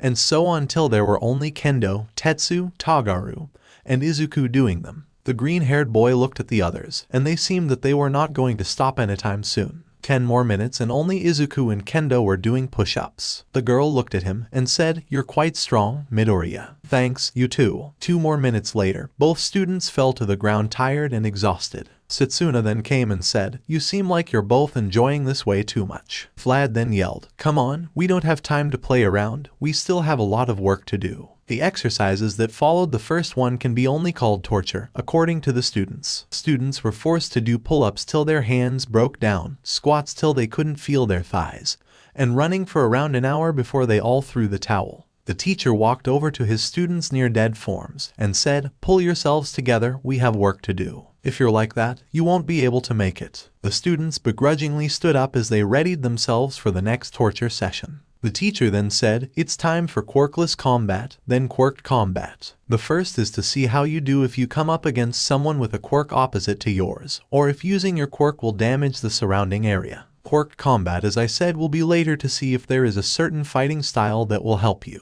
Now here are the matches. 1 Kendo vs Tetsu Tetsu. 2 Takage vs Kamakiri. 3 Komori vs Kodai. 10 Midoriya vs Shota. Both boys looked at each other. Izuku looked at the mentioned boy. He was a short boy about his height or a little shorter. He had iceberg blue hair, and most importantly his hobby is boxing. Izuku gulped. He was screwed. Shota saw this and walked over saying, "I can see you're worried. I'll go easy on you if you want." Izuku thought about it but shook his head saying, "No, it's for the best if you go all out." Vlad Sensei said he wants to gauge our ability when it comes to quirkless combat, so it will hurt a bit but it will be worth it in the end. The boy nodded his head, respecting Midoriya's decision. The matches began to take place, and Izuku took notes about his classmates. It was clear Kendo had a lot of martial arts skills under her belt, while Tetsu was more into wrestling. Setsuna was using some sort of combination between kung fu and street brawling, while Kamakiri Izuku could say didn't know how to throw a punch without using his quirk, though he had to give respect to the boy's reaction time, which was impeccable. Kinoko wasn't too good either, and so was Kodai. Then it was him against Shota. The fight was long. Although Midoriya didn't know how to throw a punch, he knew how to avoid one. 5 minutes into the fight and Shota was able to land a hit, causing Midoriya to bend over, and he officially lost. Okay everyone, stop and take 5 minutes to rest, the teacher yelled as he reviewed the results for later examination. Izuku sat depressed as he thought that without his quirk he was a sitting duck, and there were a lot of cases where he couldn't use his quirk. Kendo approached him with Setsuna. "What's up with you?" the green-haired girl asked. The boy answered, "I really did badly in quirkless combat. Without my quirk I can't fight." Kendo then asked, "Didn't you learn any type of self-defense classes during your childhood?" Izuku thought about it once in 2nd grade but then changed his mind. It was due to Kaken, who saw him going to a dojo and told him if he ever went there again he will break his legs. He said that the dojo shouldn't waste its time on a quirkless freak like him, so he lied, laughing a little. "My mom is a little bit overbearing. She thought I might get hurt if I went there." The girls looked at him with confusion, because if what he was saying was true, then why was he here in the hero course? Being in the hero business is much more dangerous than a simple dojo. But they didn't push him, and they knew he will eventually tell them the real reason. Then Vlad came into the gym saying, "Alright maggots, the break is up. Time for quirked combat." The matches are pretty much the same, with some pairs like Tetsu and Itsuka, while others changed widely like Kinoko and Yui, or Pony and Ibara, who with their quirks tried to find a way to beat each other, the latter trying to trap the horse girl while the former was running around trying to outmaneuver the vines and also find a blind spot to hit Ibara. But the most striking was Kamakiri and Izuku's change, both changing the dial from 0 to 100. The first using his blades to combat the lizard girl's quirk, which was the ability to split, putting him at a disadvantage, while the latter was using his superior speed to dodge and avoid Shota's fists so his quirk won't activate, which was double impact. If he hit a target he can increase the after effect of his hit many times over. After they were done, Vlad gave out some comments on how they could improve. He told some students that they were good and should continue working on both forms of combat. Others were given tips, such as Ibara, who was told to find a way to use her quirk without being an open target, or Izuku, who was told that he should use more than punches. Finally, it was time for the quirk showcase. Izuku was excited so much he was bouncing like a child. His friends came alongside him and saw his state and smiled. Tetsu was first to speak. "Hey Midoriya, bet you're excited." "Huh, I am. It's just your quirks are so awesome. I can't wait to ask you questions about them," Izuku said with a big smile. His friend's sweat dropped, hoping that he didn't ask them questions that they themselves didn't know how to answer. "Alright, everyone, let's begin." Vlad looked at his students. "Let's see, who wants to go up first?" No one raised their hands except Tetsu, who Vlad allowed to come first. "Alright, as I told you before, my quirk name is Steel, which allows me to make my body into steel. But my quirk can get stronger if I eat metal, so that's why I always eat iron shavings to increase my durability." The whole crowd was silent, except Izuku, who raised his hand to ask a question.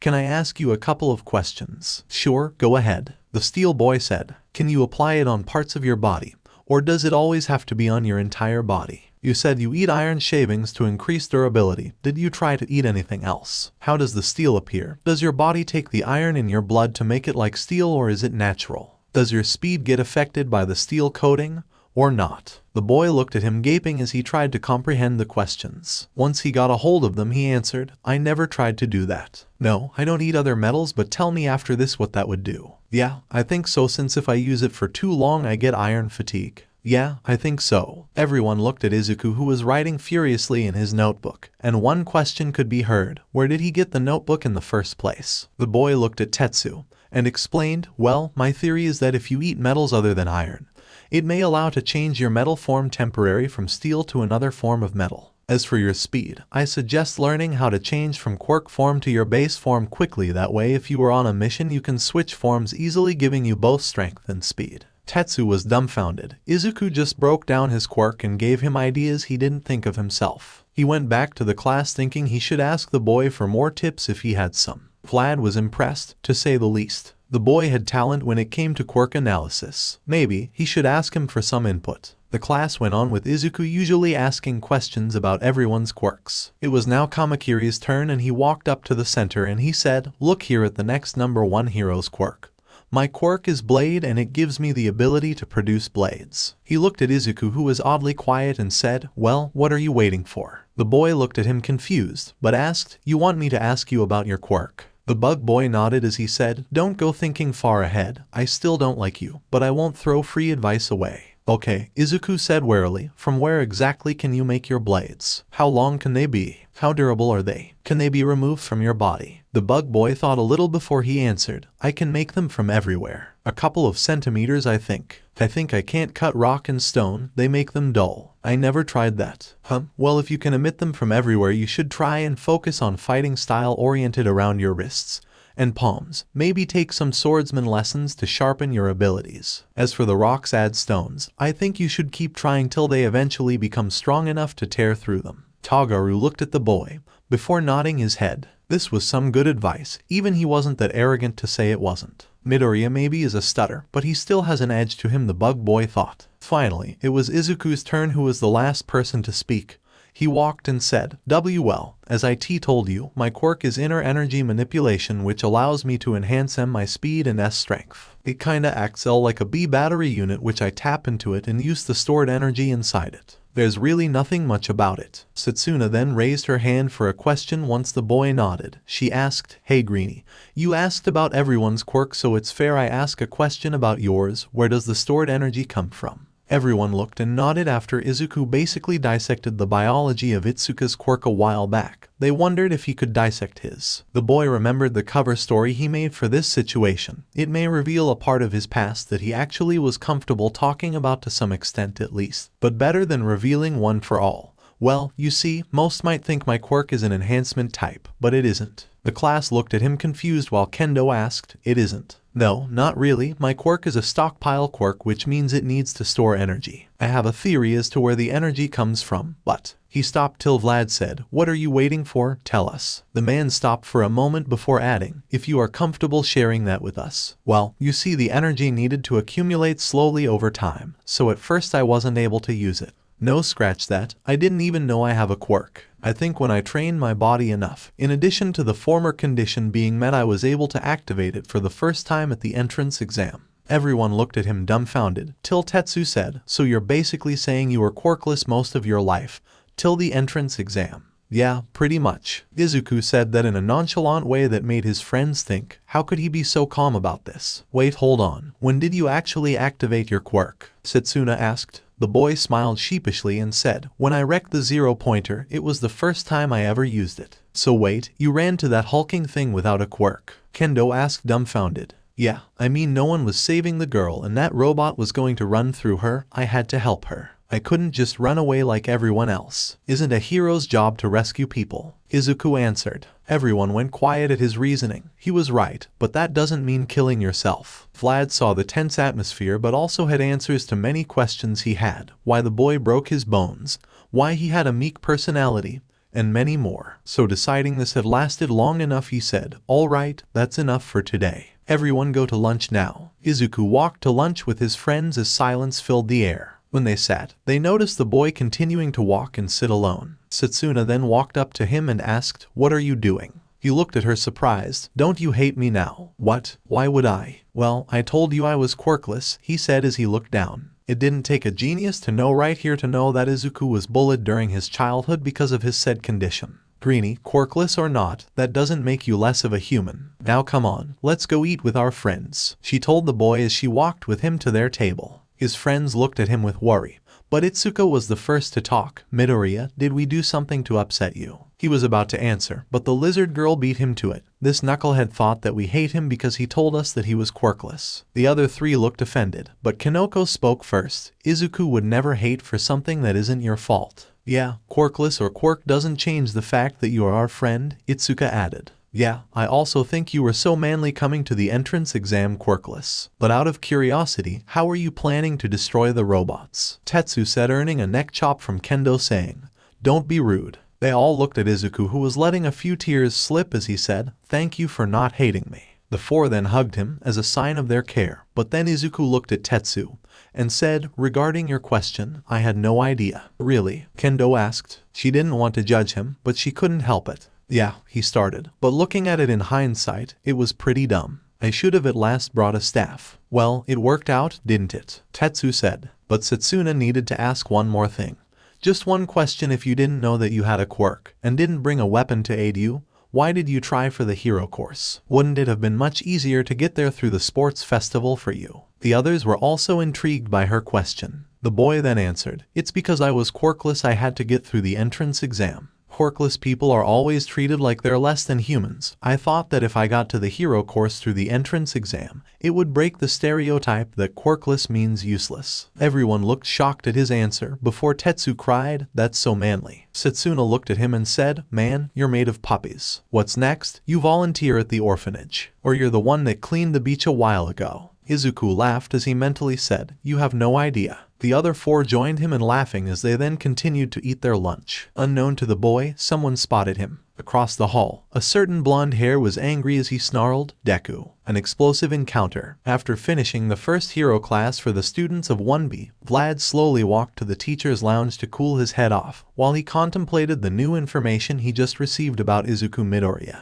When he demanded the boy to be in his class, he thought he was going to deal with a boy whose ego is so inflated that it was the size of a huge mountain. He thought that the boy was so arrogant that he didn't even try to train his quirk, and his arrogance came back to bite him hard in the entrance exam. That was his worst option, but he honestly dealt with worse people than him because he could see that the boy's heart was in the right place when he saved the girl. The better option was that the boy had a hard time controlling his quirk, so that's why he didn't train it or had a good handle on it. He can sympathize with that given that his blood control was a tricky one, and no one ever thought he would be a hero, but he made it. It was hard nowadays to find a place to train your quirk except for government facilities, which cost a fortune. Either way, he was determined to make a decent pro out of him. But imagine his shock when he first met the boy. His personality was meek, shy, and awkward. He would cower at the slightest loud sound as if it meant his doom. When Togaru cut him off in class instead of getting angry, he seemed rather docile and disappointed, perhaps as if he was expecting something different. When the quirk apprehension test happened, he expected the boy to be at the bottom of the totem pole, but he did amazingly well. This only helped to raise more questions for Vlad. If he had such good control over his quirk, why didn't he get villain points? If he was that good, he should have been the first on the entrance exam with no other competitor even managing to come near his score. It wasn't till today that he finally understood the real reason behind the anomaly, which is Izuku Midoriya. It wasn't due to arrogance or due to lack of control. The real reason was that the boy didn't even know that he had a quirk in the first place. His student lived his entire life believing he was quirkless only for it to manifest during the entrance exam in the most catastrophic of ways. But why during the entrance exam? He can only chuck it off to the adrenaline rush, and the situation he was put in that caused it to activate for the first time. This also tipped him off that his coworker, who was responsible for looking up the files of the first 10 examinees, didn't do it. "Lazy bum," he muttered under his breath. He wanted to yell at him, but he already won and had the grand prize delivered to him. He can still remember the argument that he had with Eraserhead over Izuku. The underground hero wanted to kick him out before he even saw him in action. It was a good thing he refused that and insisted that the boy will be in his class, or else the worst could have happened with the boy trying to be a vigilante like many other of the underground hero's students who he expelled wrongfully. He started to reminisce about the entire conversation he had with him and the other teachers when they decided the fate of the boy. After finally finalizing the results of the entrance exam, and picking the 36 examinees who would be part of the hero course, he already had his share of the recommendation students. He took the girl with the splitting quirk and the boy with the softening one, while Eraser took the one with the dual ice and fire quirk and the girl with the creation quirk. First, Eraser chose to take the boy with the hardening quirk and the girl with the acid one, while Vlad chose the boy with the steel quirk and the boy with the blade quirk. Next, Eraser tried to snatch the girl with the hand enlargement quirk, but Vlad refused, saying that she would benefit from his class that mostly focused on technique rather than raw strength. The underground hero begrudgingly accepted it and snatched for himself the boy with the tail. Then came the boy with the quirk that allowed him to merge with black objects, which Vlad took much to Eraser's annoyance. The latter was mildly pleased when he took the invisible girl. The two homeroom teachers then divided two girls with quirks who had similar activation requirements, the gravity quirk for Eraser and the size quirk for Vlad. Then Vlad took the giant with the glue quirk and the boy with the wielding quirk, while Eraser took the ones with the tape and sticky balls quirk. How did that boy get in was beyond Vlad's understanding. Then it was followed by a heated discussion on who takes the girl with the vine quirk. It didn't end till Nezu gave her to Vlad, who seemed victorious, while Eraser was given the girl with earphone jacks. Vlad then took the girls with the mushroom and telekinesis quirks, while Eraser took the girl with the frog quirk and the boy with the multiple arms. Eraser then demanded the boy with the sugar quirk, which Vlad accepted, taking for himself the boy who was using some kind of recoil impact quirk he thought initially. The boy with the beast quirk then went to Vlad, while the boy with the explosions went to Eraser, much to Vlad's relief. A character like him in his class will definitely cause problems. The boy with the rock head then went with Eraser, while the one with the grating one was taken by Vlad. The little brother of Ingenium was whisked away by the nighttime hero, while he took the boy with the air hardening quirk. Then Vlad had the horse girl, while Eraser took the electric boy. This process went on for at least 2 hours before being finally left with 2 names. 1 Izuku Midoriya, 2 Nito Monoma. There was a moment of silence while Vlad looked at Monoma's quirk. He was ready to fight tooth and bone for him in order to get the boy and put him in his class. His quirk was copy, and he would most likely be an underground hero with that, so he needed the technique that Vlad offered for all of his students. But then the unexpected happened. "I'll take Midoriya," Eraser said.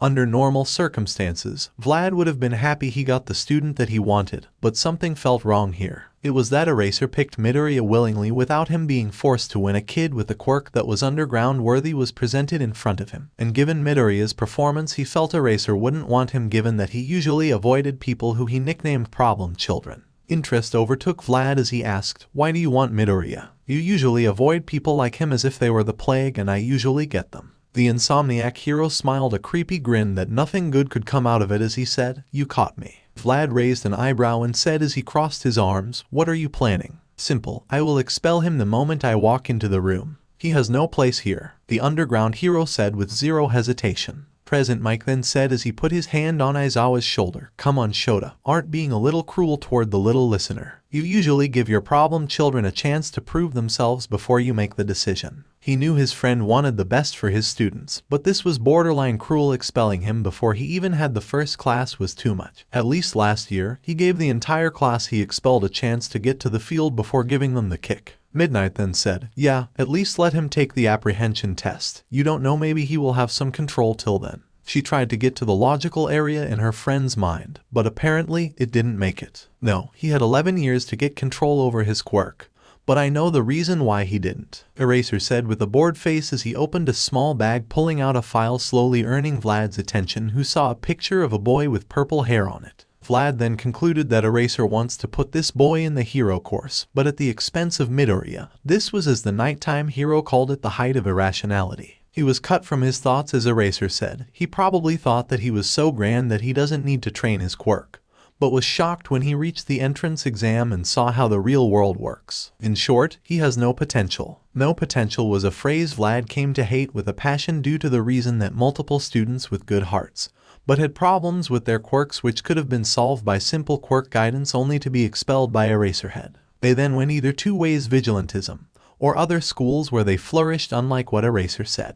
Ectoplasm then said, "You being too harsh here, maybe the boy has a hard time controlling it. Does his file say anything that could give us an idea as to why he can't control it?" Like Eraser, he was a teacher who depended on logic. However, he still gave others the benefit of the doubt. If the boy had a hard-to-control quirk, he should have quirk counseling which could help him. It was there for a reason. Eraser then said, "I personally looked at the files and gathered the information myself, and from what I saw, he has no reason to control it." Eraser then put the file he had on the table. He was about to speak when Vlad took Midoriya's file and said, "You know what, I'll take Midoriya. His quirk seems simple enough to work with, but he needs experience and a bit of sharpening." Eraser then scowled, "What are you doing?" "I said I'll take him. Monoma needs someone who can teach him how to use his quirk, and from what I see, you're the best for this." Vlad scoffed. He knew that Eraser was buttering him up. He heard how the nighttime hero always accused him of coddling his students, not being tough enough with them, even though with the amount of torture he actually put them through, a couple of students actually dropped out. "No, Monoma needs you. His quirk is best suited for being an underground hero, and you're probably his best option." Other teachers nodded at Vlad's statement. Vlad was actually sad, but he saw potential in Midoriya. He didn't want to sacrifice his hold on Monoma,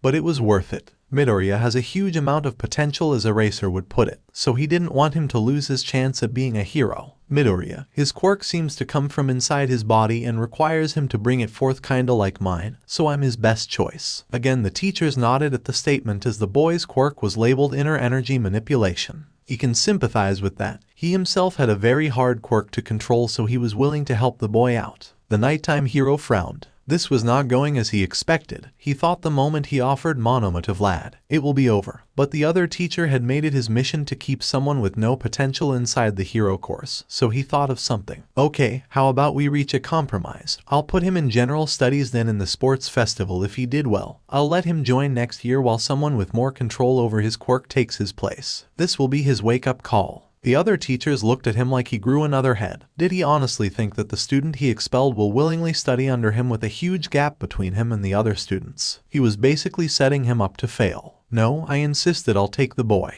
I'll have the better luck in helping him master his quirk. Vlad insisted, hoping to avoid confrontation. Eraser then said, okay, I'll be frank, the boy has no potential whatsoever. He needs to be kicked out to give him the wake-up call that he needs and knock that inflated ego of his down a peg. No matter the circumstances, he has to have control over his quirk over those 11 years. Vlad lost his cool for a moment as he yelled, just let me give him a chance. Everyone was shocked by his yell since he was known as one of the most level-headed teachers. The reason why he screamed was that he knew how hard some quirks are to control. His quirk was a prime example. His blood control was difficult. He was only thankful that his teacher didn't give up on him. If he had someone like Eraser, he would have been kicked out of the hero course. Eraser didn't react too kindly to this and activated his quirk, saying, don't raise your voice. The two then continued to bicker back and forth with the other teachers trying to defuse it.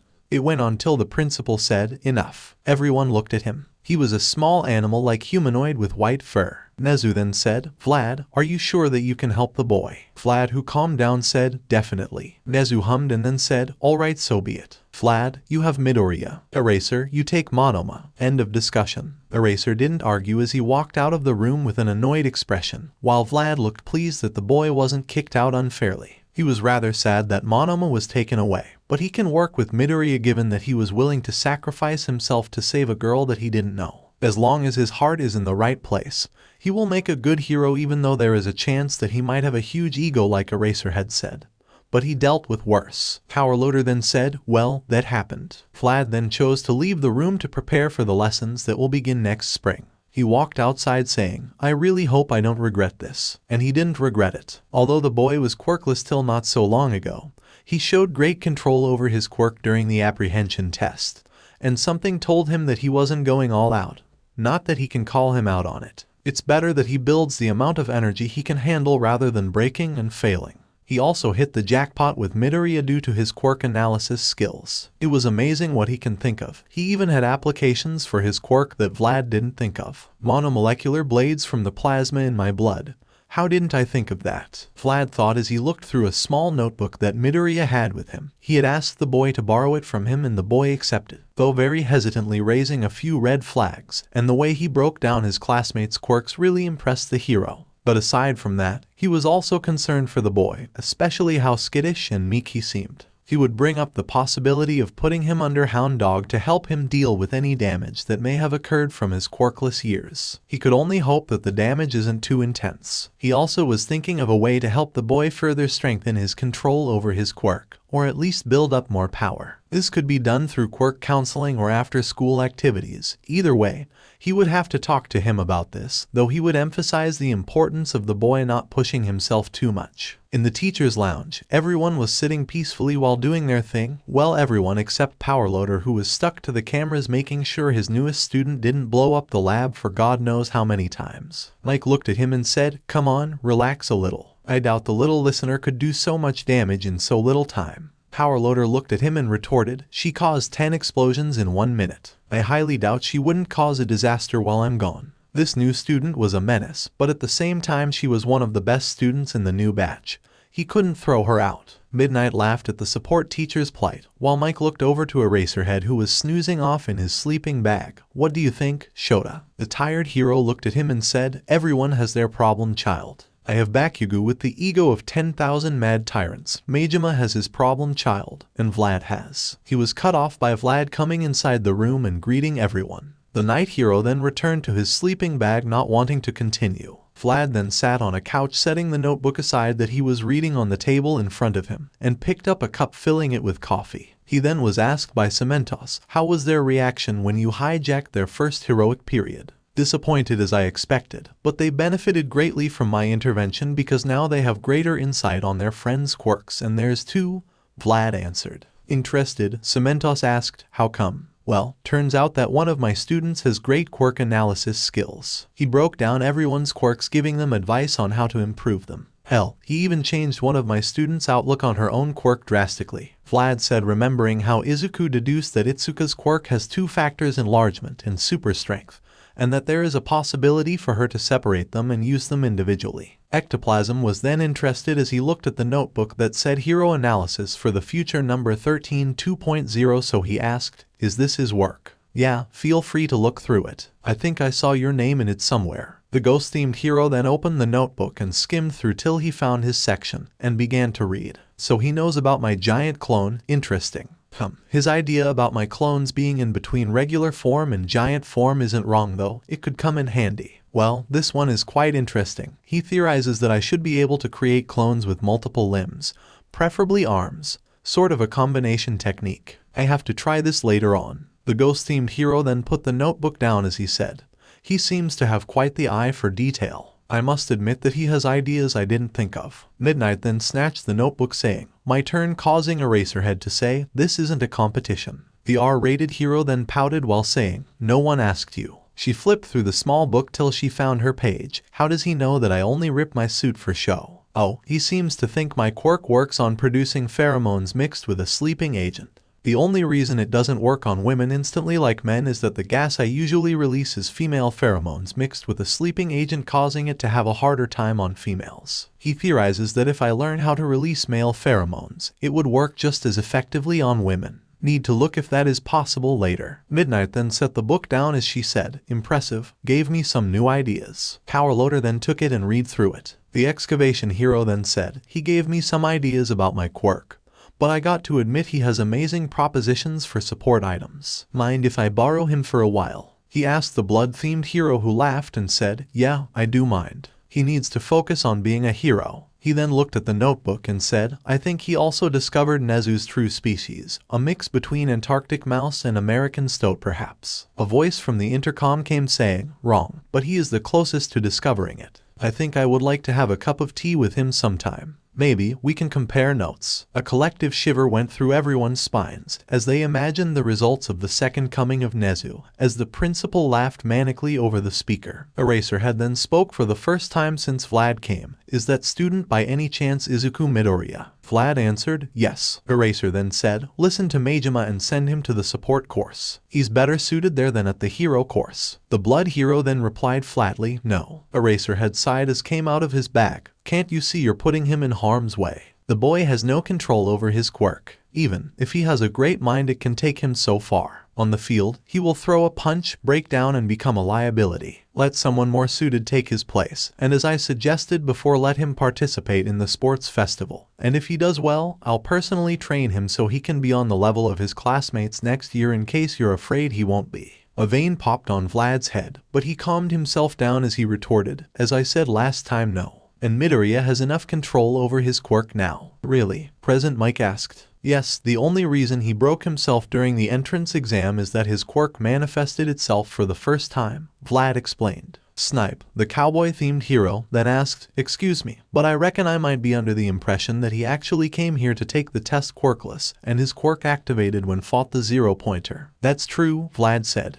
But how? Cementos asked. He said that his quirk is a stockpile type that needed to collect energy over time, that's why it didn't appear till later on in his life. And due to the circumstances of the test, it kinda activated. And he already has control of it. Midnight asked. Well, around 4%, but we all need to start from somewhere, Vlad answered. He looked at Eraser and said, and didn't you say that you looked through the files of first 10 examinees? I'm pretty sure you could have found out that he was quirkless and just activated his quirk. The underground hero then noticed the looks he was receiving and answered, in all honesty, I didn't have time between my work and teaching, I didn't have time. That didn't surprise anybody, but I would have still expelled him nonetheless because he just manifested a quirk and a highly destructive one. This also somehow didn't surprise anyone. But he only needed quirk counseling, and the situation could have been remedied, Vlad said through gritted teeth. Eraser looked at him with a bored expression.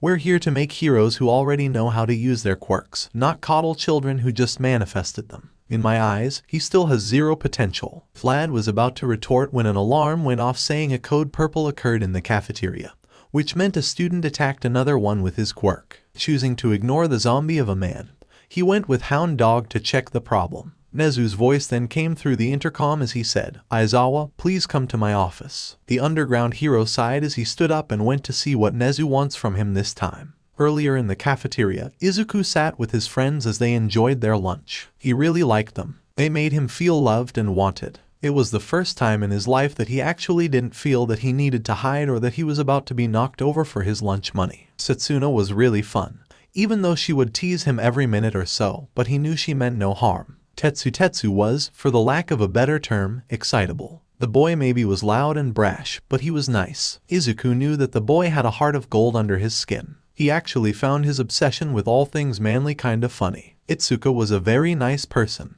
and she seemed very knowledgeable about martial arts. Maybe he should ask her later for tips. She also had this big sister aura around her that radiated safety. Kinoko was, as he would put it, a female version of himself. He could tell that she was bullied due to her quirk. She was shy and meek like he was, but with time he was sure that they will both come out of it and become great heroes. But right now, he couldn't help but feel that he was being watched. He immediately pushed it to the back of his mind, thinking of it as nothing but his nerves from his old school. So Midoriya, tell me, do you have any idea on how to split the strength aspect and enlargement aspect of my quirk? Itsuka asked. She was really surprised when the boy basically dissected her quirk activation-wise and biologically regarding where the extra muscles came from.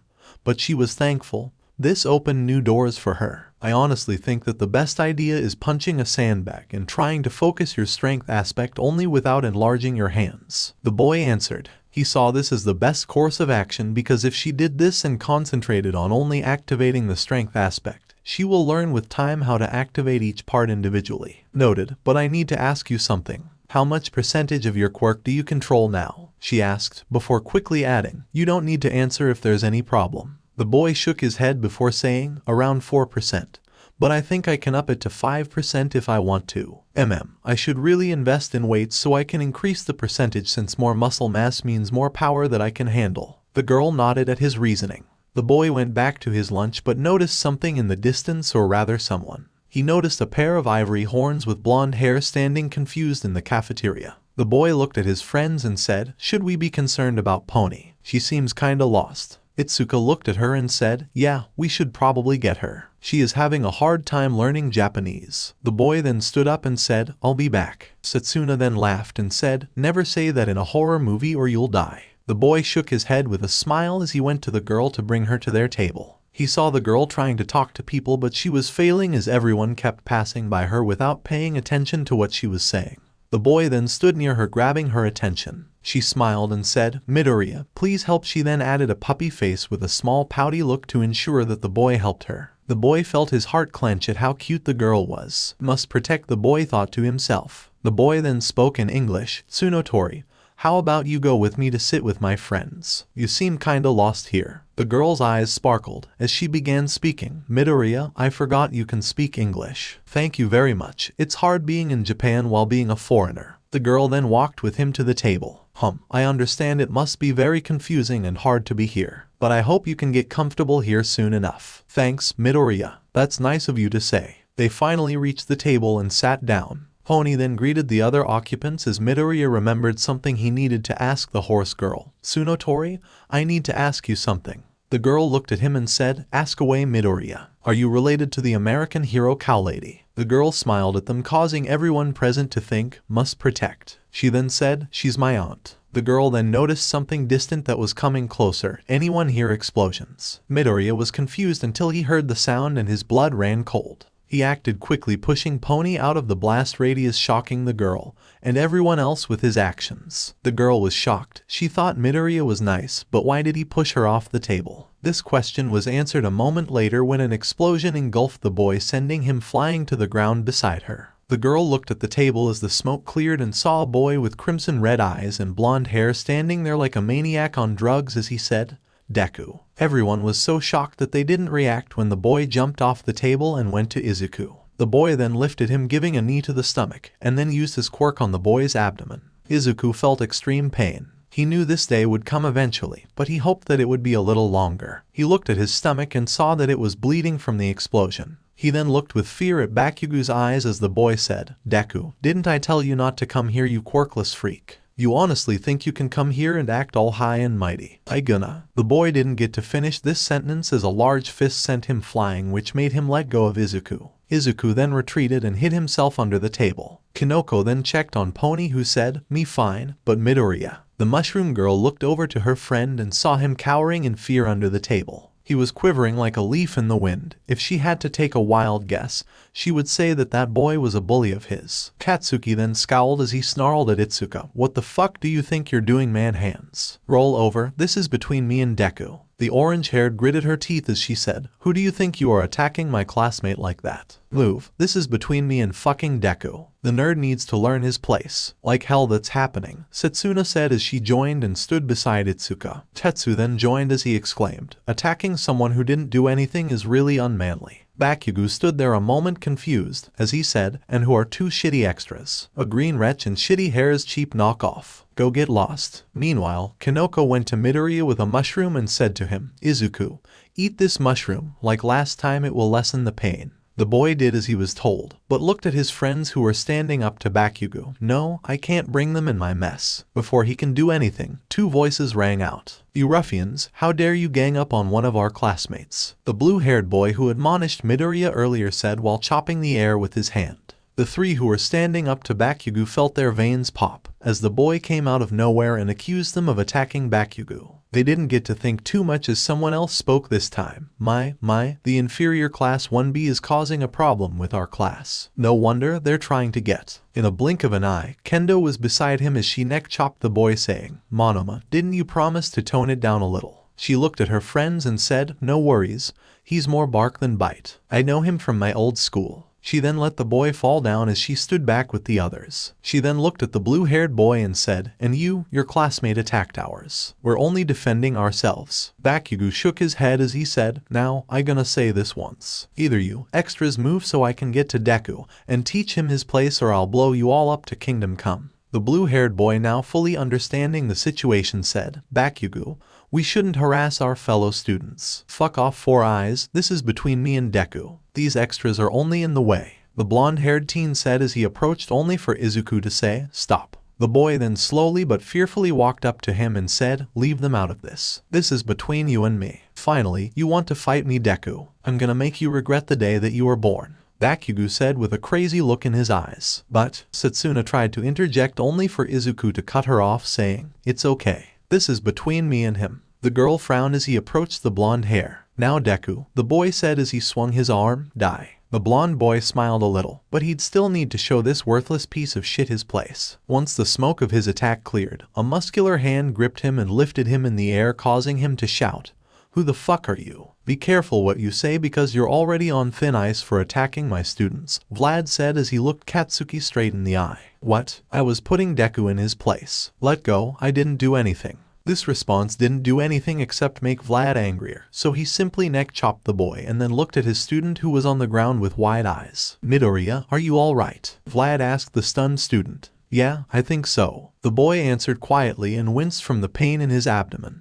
The large man sighed and said as he pulled a paper slip, "Here's a slip for recovery, girl. Let Hound Dog take you." He then looked at the others and said, "You can go with him as well, but make sure you all arrive to class on time." Vlad then took Bakugo to the principal's office. Hound Dog, who was there, looked at the other one of students and said, "Where are they part of this?" Kendo then answered, "No sir." "Good, let's move then," the teacher ordered. On the way to the infirmary, Izuku and his friends walked together with Hound Dog. He looked at them and said, "I'm sorry guys, I let you all get caught in my trouble." "No worries, Greenie, but really who was that freak?" Setsuna asked. Midoriya began to sweat, which grabbed Hound Dog's attention, but a voice from behind them made them all turn. It was a girl who looked like an exact replica of Kinoko. "Hey guys, wait up." The girl then stopped, catching her breath. When she stopped panting, she saw Hound Dog, so she asked, "Sir, can I talk with them for a bit?" The hero shrugged and said, "As long as you're not late for class, that's fine by me." Also, Midoriya, when she's finished, join me in the infirmary. We're already here. The hero then entered through the door. The 6-1B students looked at the girl, especially Kanoko, who said, "Whoa, you look just like me." The girl looked at her and said, "Wow, I know, right?" The girl chuckled a little before bowing and saying, "I'm sorry for what my classmates did. Please don't think that class 1 are bad people. Only Bakugo acts that way." Izuku then said, "Don't worry, we don't think like that. But please keep that guy away from Midoriya, and also the blue-haired guy because he seems to have something against Midoriya. Monoma, I know him personally, and he only does this for show. He really has a good heart under that big ego of his." "Blue-haired? Do you mean Ida?" "Oh no, you got him all wrong. He's just a little bit too earnest sometimes, and tends to jump to conclusions," the girl said before realizing she hadn't said her name. "Oh, I'm so sorry, I'm Ochako Uraraka." "Okay, it's nice to meet Uraraka, but still keep the blue-haired boy away from Midoriya," Itsuka said, but then added, "I'm Itsuka Kendo by the way. Tetsu Tetsu Tetsu Tetsu, Setsuna Takage, Ponitsuno Tori, Kinoko Komori." Izuku Midoriya, the green-haired teen, asked, "But are you the nice girl who tried to give me her points?" He asked just to be sure since last time he jumped to conclusions. The girl then looked at him and something flashed in her eyes. "You're the falling boy. Thank you very much for saving me," she said before blushing hard and saying, "Yeah, that was me. I thought it would be only fair that I give you something in return." "Thanks." He suddenly felt something press on his back as Setsuna laid on him and said in a dramatic voice, "Izu, is this the new woman of yours? Not only did you cheat on me with the mushroom girl on the first day, but now this one too. How could you?" Izuku and Kinoko then turned a bright red as they tried to put an answer while Ochako stood there clueless as she said, "What?" Setsuna then laughed and said, "Calm down, Greenie, I kidding." Midoriya caught his breath, but then Ochako asked, "Midoriya, can I know why Bakugo attacked you? You're so nice, and he totally attacked like a villain today." As if something flipped in Izuku's head, he actually began to defend his bully. "What? Kaken, a villain? That's impossible. He's going to be a great hero one day, and I know that. He has a great quirk." His friends were dumbfounded by the fact that he was defending his bully. Even Ochako was confused and asked, "Do you know him in any way?" The boy smiled as he rubbed the back of his head. "Yeah, we're childhood friends." Tetsu wanted to say something, but was silenced by Setsuna, who elbowed him in the gut before saying, "Greenie, why don't you enter the infirmary? We don't want to be late to class, now do we?" The boy then quickly entered and the sounds of shouting could be heard, presumably Recovery Girl chewing him out for getting injured again. Ochako then said, "Well, I need to go, guys, and like I said before, I'm really sorry for what happened." And then she went back to her friends. Tetsu then said, "Why did you hit me in the gut?" "It's because you were about to say something stupid," Setsuna replied. "What do you mean?" "You were about to call out Midoriya for saying the blonde ass was his friend. Shouldn't we do that?" Kinoko asked. "No, at least not this way. Didn't you remember what Midoriya said? He was quirkless for his whole life." "Yeah, but that means that the blonde was his bully, not his friend. Shouldn't point that out?" Kendo inquired. "No, Midoriya is clearly suffering from a case of Stockholm Syndrome." "What's that?" Tetsu asked. "It's a case where a victim gets attached to its abuser, or in most cases kidnapper." "But why?" Kendo asked. "He was quirkless. He didn't have friends. That explosive ass was probably the only person who talked to him. So he offered some kind of sick toxic relationship with Greenie. And given that quirkless students usually aren't in any teacher's good graces, he must have been taught that the ass will be a great hero while he will be nothing." She finished shocking everyone through her explanation. Tetsu asked, "How do you know that?" "My sister studies psychology," Setsuna answered. "As enlightening as that was, we can't just let him do that to himself," Kendo stated, with Kinoko trying to hold back her tears seeing how much her friend have suffered. "No, we won't. We will help him slowly and let him see how Blasty isn't his friend," Setsuna said, and then added, "I'm also pretty sure Hound Dog heard everything and is planning to give him therapy." Back in the infirmary, Recovery Girl was smacking Izuku on his head with her cane as she said, "Didn't I tell you to stop hurting yourself?" The boy rubbed his head as he said, "It couldn't be helped this time." Hound Dog then added, "He's alright." The old woman then looked at the dog hero and said, "You stay quiet. Don't think I forgot last year's fiasco," she said, reminding him of a training exercise where he went a little bit too wild for the students' taste. The number of injuries was huge. He was only grateful that the students actually found it fun and weren't severely injured, but that didn't save him from the cane.